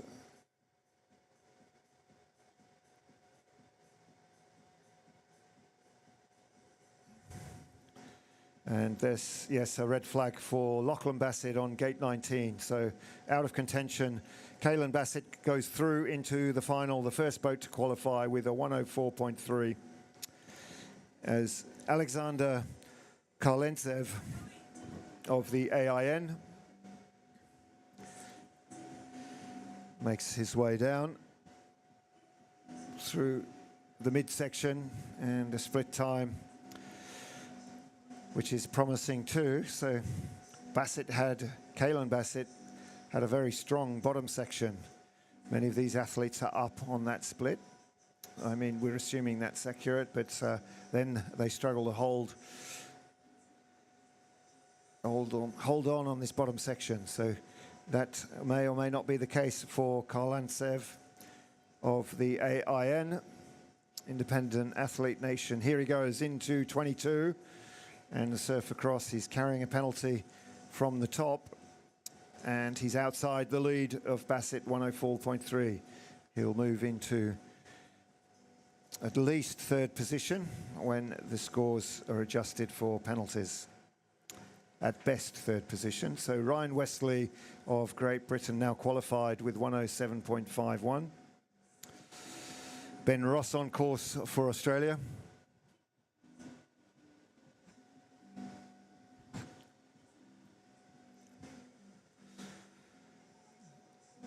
So 108.12 for Alexander Karlentsev.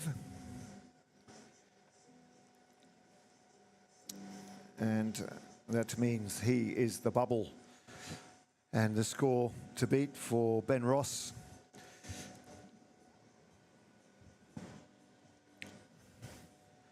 And Ross on the clock looking good, nicely through 16 and 17.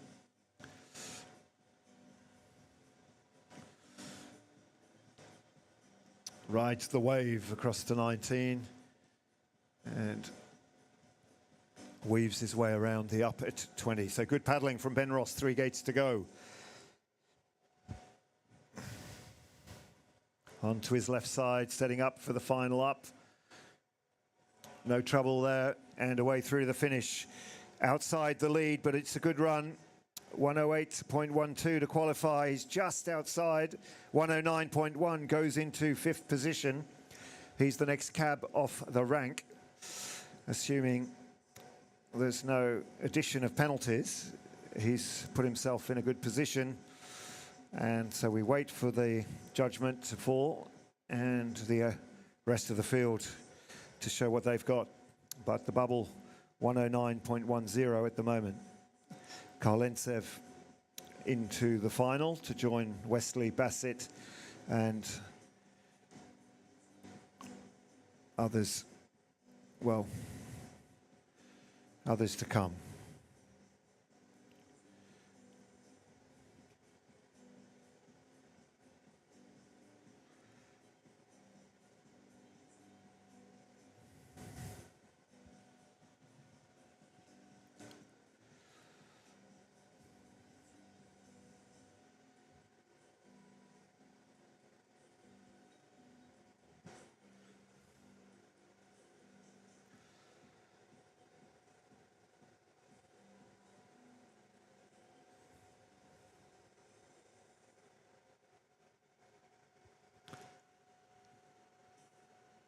This is bib 43, finishing off at the bottom of the course.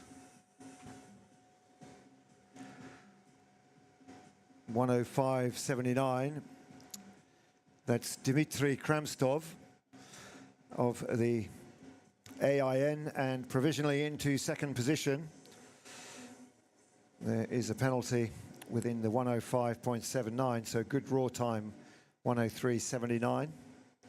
Jules Bernardet of France is a very fast and stylish Frenchman. Long paddle strokes, good reach.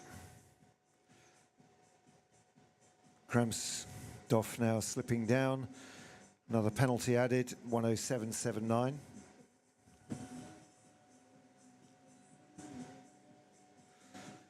And a third.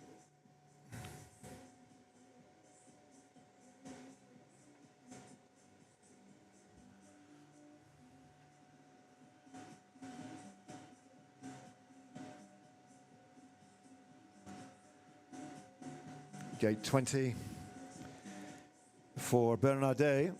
He's up on the split. Long strokes across the pool.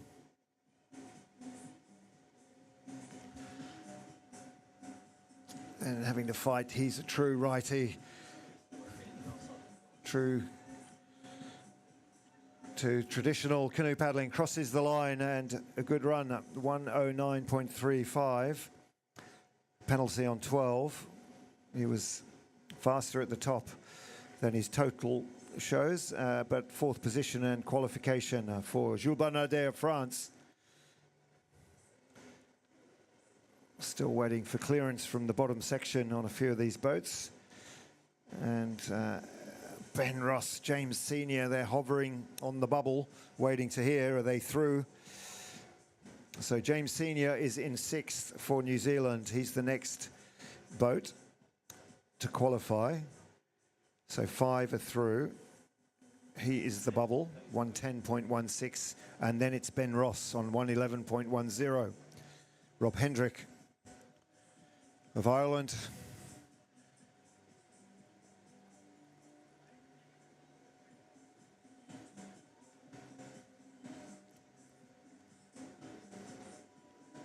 So Hendrick on course. Hendrick and Hedvig.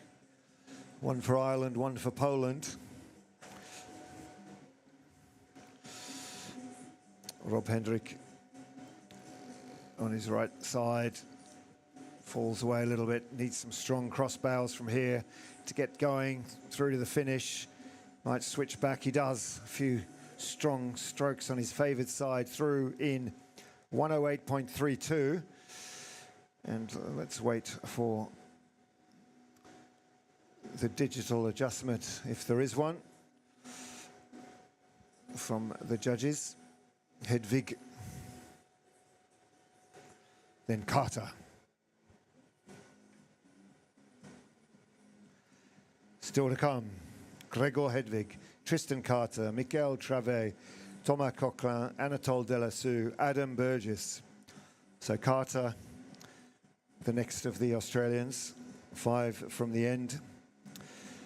Paris 24 Olympian, Travet, an Olympian, Thomas Coquelin of Switzerland, Anatole Delassou, and then Adam Burgess of Great Britain, an Olympic medalist from Paris 2024. So pressure still on. Kaylin Bassett was the first boat down in this semi-final and remains, I wouldn't say unchallenged, but he's 3 seconds clear of Ryan Wesley, so he's not really been threatened. Let's see. I guess now at the tail end, it's about doing enough to make the final and then having a good crack. But Bassett has the advantage of a recovery. James Senior still the bubble, 110.16. Hendrick given the all clear, 108.32. He's in 4th. James Senior has now qualified, 110.16. And Hedvig is next to go in 8th position, 110.19. Ross still waits as Carter challenges.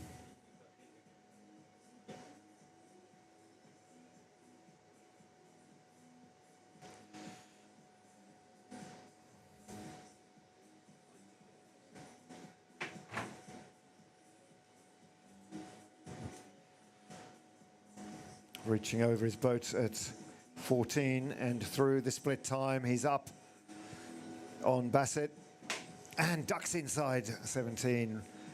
Whiplash, I get whiplash watching that move. Into the bounce, neatly through, keeping momentum.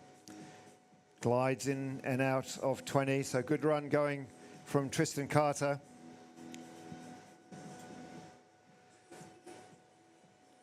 Bounces through the bottom section, fast finish from the Australian, chasing hard.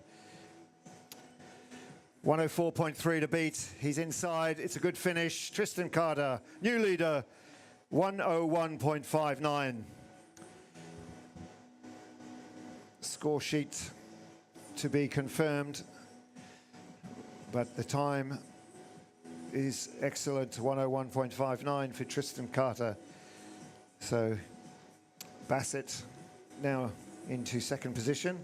So Australia 1 and 2, Wesley Great Britain in 3, Alexander Kalantsev AIN in 4, Hendrik Ireland 5, Bernardet France 6, Kramstoff AIN in 6. Carter has been given a penalty on the 17, and that's where the whiplash occurred. And can't comment further on that from where I sit, but that's what it's showing. So Ben Ross from Australia is now into the final provisionally, 111.10, and Puchner of New Zealand, 111.11, is on the bubble as Travet of Spain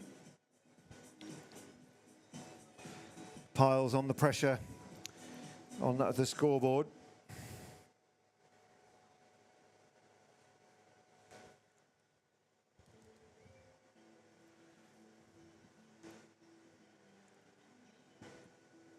Good run from Travet into 1st position, 104.47, in fact 2nd.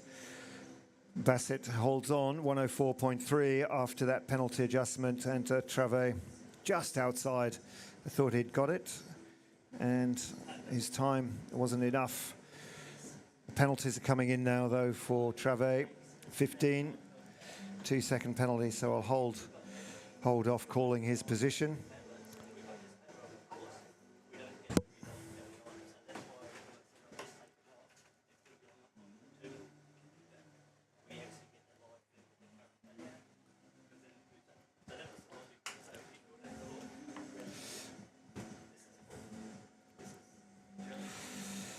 So Ross in and Carter out. Puchner waiting. Coquelin on course for Switzerland. With 3 boats to finish from Switzerland, France and Great Britain. Coquelin, Delassou and Burgess.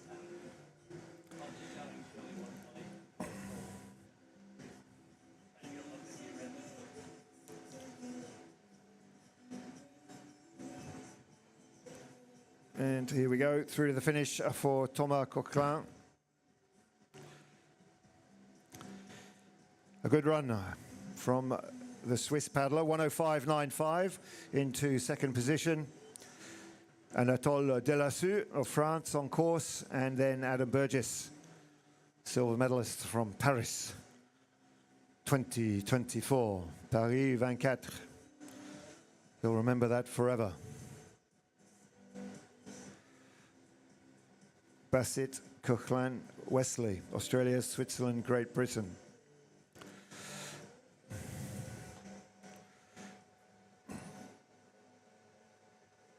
So Delassou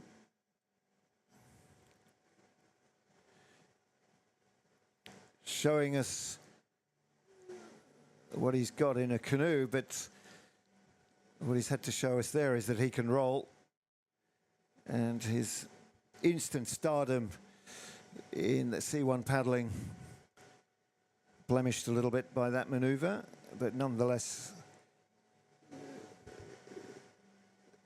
the Frenchman has shown his worth, and we'll see more of him. A penalty on gate 8 as well, a hefty addition to his score. So Delassou won't be in the final, and Oliver Puchner will go through, and then Burgess is up against Dominic Curtin of Australia. So Curtin will have to wait as the Olympic medalist makes his way down on the course he's familiar with. As Delassou bows out. So Burgess spins at 9 and spins at 10, making sure at the top of the course.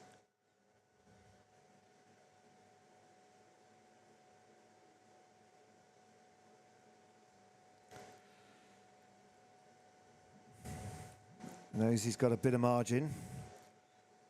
It's about just under 8 seconds between Bassett and Dominic Curtin, who's in 12th position. But Burgess is up, as you'd expect for his seeding and his stature. And he's seeded number 3, behind Michael Travet of Spain in 1 and Ryan Wesley in 2. I think Burgess knows he's comfortable through the final stages of this run. Upstream edge and into the final up. 10 seconds to go to take the lead. It's going to be close and just in or just out. It's just out. 104.42 for Adam Burgess. Second place, 0.12 behind Caelan Bassett, who takes out the semi-final and will be last to start in the final. So the qualifiers are in 12th and first to go in the final: Oliver Puchner of New Zealand, Benjamin Ross, Australia, Michael Travet of Spain, James Senior, New Zealand, Dimitri Kremsdorf, AIN, Jules Bernardet, France, Robert Hendrick, Ireland, Alexander Karlantsev, AIN, Ryan Wesley, Great Britain, Thomas Coquelin, Switzerland, Adam Burgess, Great Britain, and Caelan Bassett in 104.3 from the first boat to the last. He's held the lead and will be last to start in the final. Coming up next, the women's C1 semi-final.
So Florison still on course, Altman on course, Bucock on course, and Laura Plata of Colombia in waiting.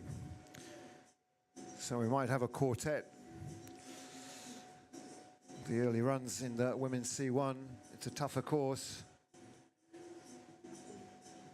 And I think Marcella Altman is, well, no, she's not giving it away. She's going back, trying to get back up. And here comes Laura Plata from Colombia. So we have 4 boats on. Stand by, judges. Finish line. Isabella Florison, Marcella Altman, Freya Bucock, Laura Plata, all to finish their runs. And next to go will be Ada Mackey and Rosie Rex. Cody Davidson, winner of the kayak under 18 event earlier today, and Oceania champion in that category. Then Sarah Crosby. So it's early days yet, as we wait for an early leader.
Mackey on course, Rosie Rex.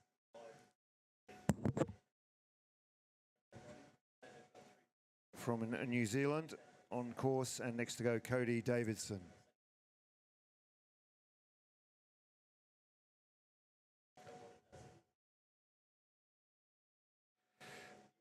Ada Mackey through to the finish, goes into second position behind Claire Clements.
So Rosie Rex in a spot of bother down at the bottom as Cody Davidson comes around gate 12 onto main wave.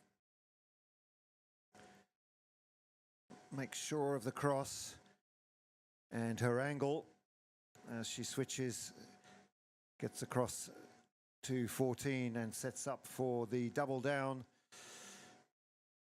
at 16 and 17. Good skills, catches the wave, stays on it and spins her way through gate 17. Nicely done. Tricky course. And gets her body through 19 as well. So still on track, Cody Davidson up on the split. Claire Clements in front, on course at the top, seeded 15. Sarah Crosby for Australia. So the pace hotting up. Davidson got to finish her run still. And she comes away from the last gate and towards the line. She will be our new leader. Score penalties still to come in. And over she goes in a 1:36.41. Cody Davidson.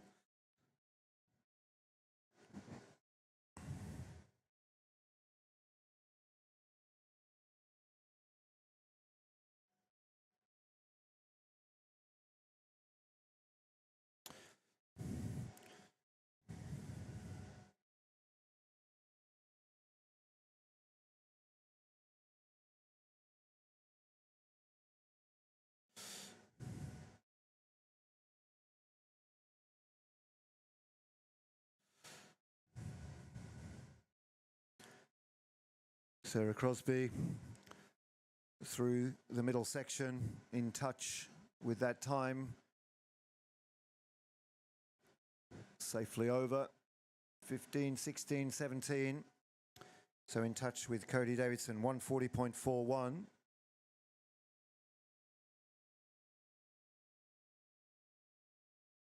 Switches to the left for the paddle back around for 19. 4 gates to go for Crosby as O'Callaghan turns downstream through gate 6.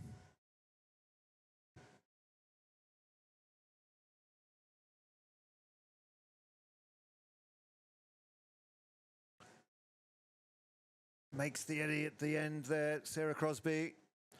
And away through to the finish, 1:40.41. She'll be outside, but it's good enough for second as they do the score check. 1:44.22. Penalties to come. Cody Davidson in first, 1:40.41. That's score checked. Georgia O'Callaghan at 13. Now 14.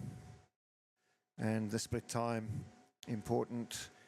A good indicator now, 6 seconds up for Georgia O'Callaghan.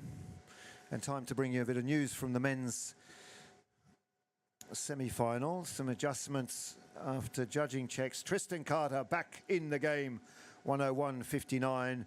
He will be the last to start in the final, behind Kaylin Bassett, who's now second in the semi. Adam Burgess, Coquelin, Westley, Karlantsev, Hendrick, Bernardet, Kremstoff, and James Senior, Michael Travet, Benjamin Ross. They are the 12 through, and heartbreakingly for Oliver Puchner, he is now 13th, 100th of a second outside the time of Ben Ross, 1:11.10. So unfortunately for him, Tristan Carter in and Puchner out of the final. That's the latest unofficial news as Georgia O'Callaghan finishes in a 1:31.63 and into the lead.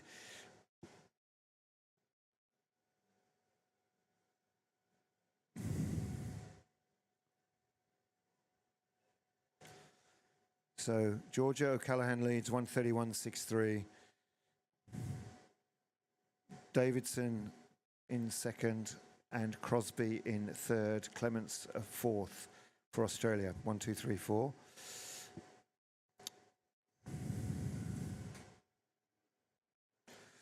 Marina Novish of the AIN A little bit of drift on the split time, spinning out of 17, and then we will get into the faster boats. Well, Novish did well to avoid a freestyle move between 18 and 19.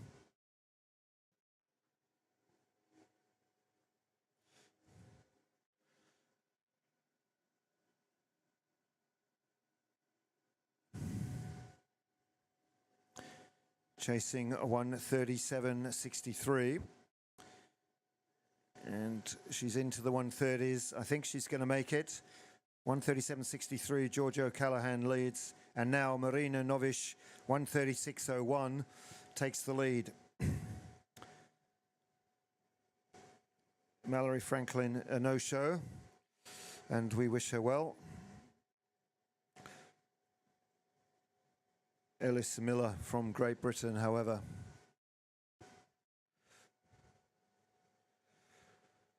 Will be our next challenger.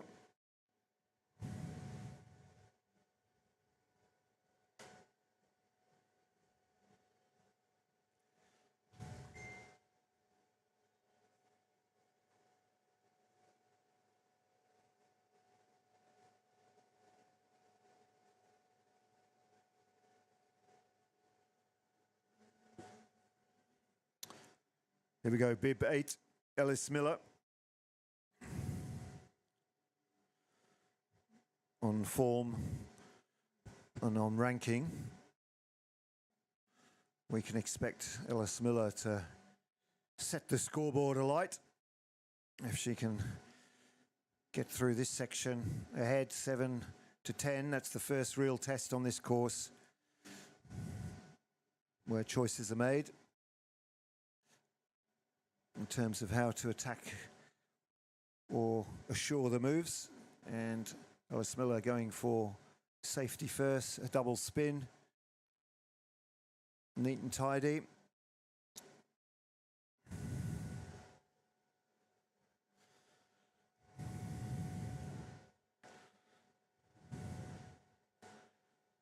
And despite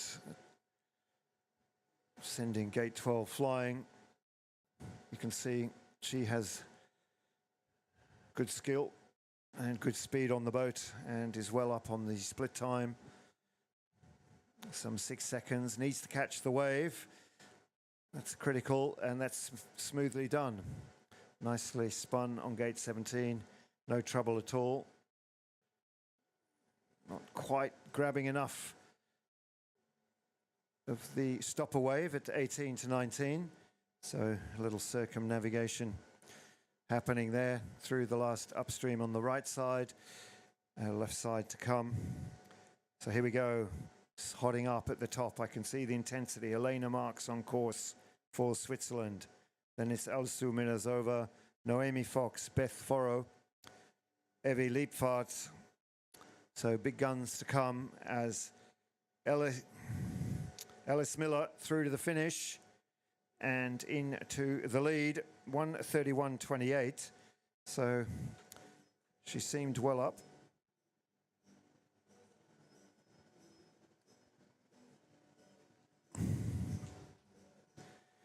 And she stayed that way, 4.7 seconds ahead of Marina Novish. So Miller for Great Britain leads, 1:31.28.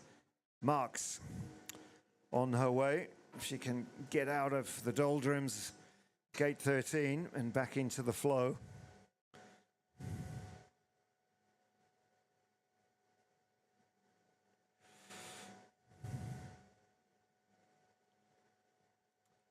Well, loops around for 17.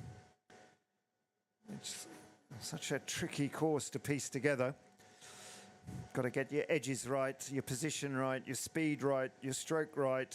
If you think about that too much, your head fills up. In the end, keeping it simple and adapting to the situation in front, feeling the water well, that's the key. So Mark's back on track. She's kept a clean sheet pretty well from what I can see. So that's always handy. Across 22 to 23, 131.28 of each. He's going to slip outside. That loop around at 17 has cost Elena Marks the lead, but she goes second. Elena Marks, Switzerland, 133.57 into the final. So the two qualifiers so far, Alice Miller and Elena Marks, and the time to beat is a 136.01. Sounds like that's achievable, but you got to do it. Minizova.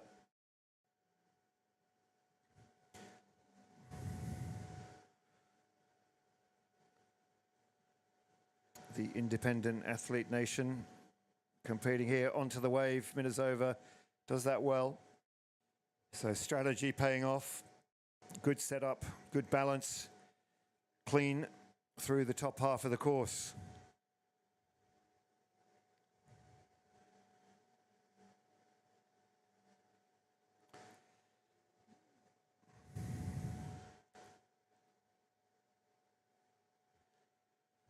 So Minizova finishing off what looks to be a clean run as Noemi Fox, the first of three Australians still to come, gets her run going at the top of the course, coming down to the upstream at 7. Minizova in trouble.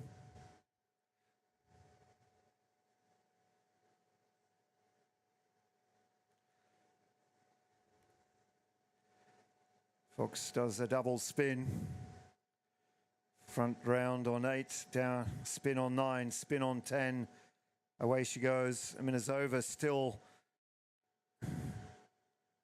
getting on with it down the bottom, so she's out of the final.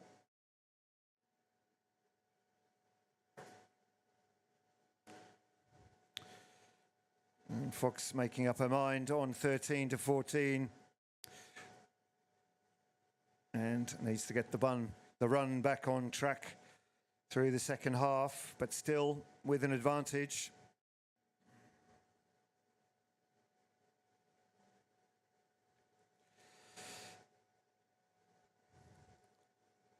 So we're into the final 10 competitors. Alice Miller, 131.28 leads. Noemi Fox with 3 gates to go now. Minizova into 8th position. We have 3 qualifiers. So 1 gate now for Fox through to the final and into the lead of this semi-final. So safe passage, 124.59. So Fox 124.59 ahead of Miller 131.28. Both qualified and joined by Elena Marks and Marina Novish at this stage. So 4 in, 8 to go. Next up, Bethan Foro.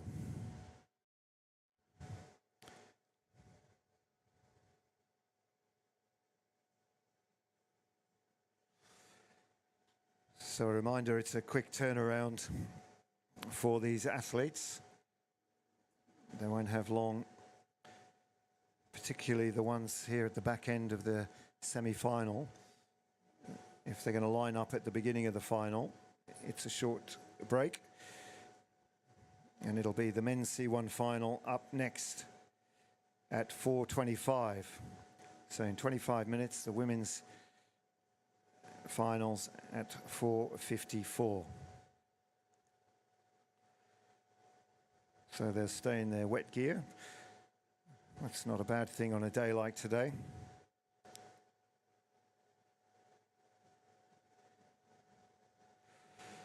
So Foro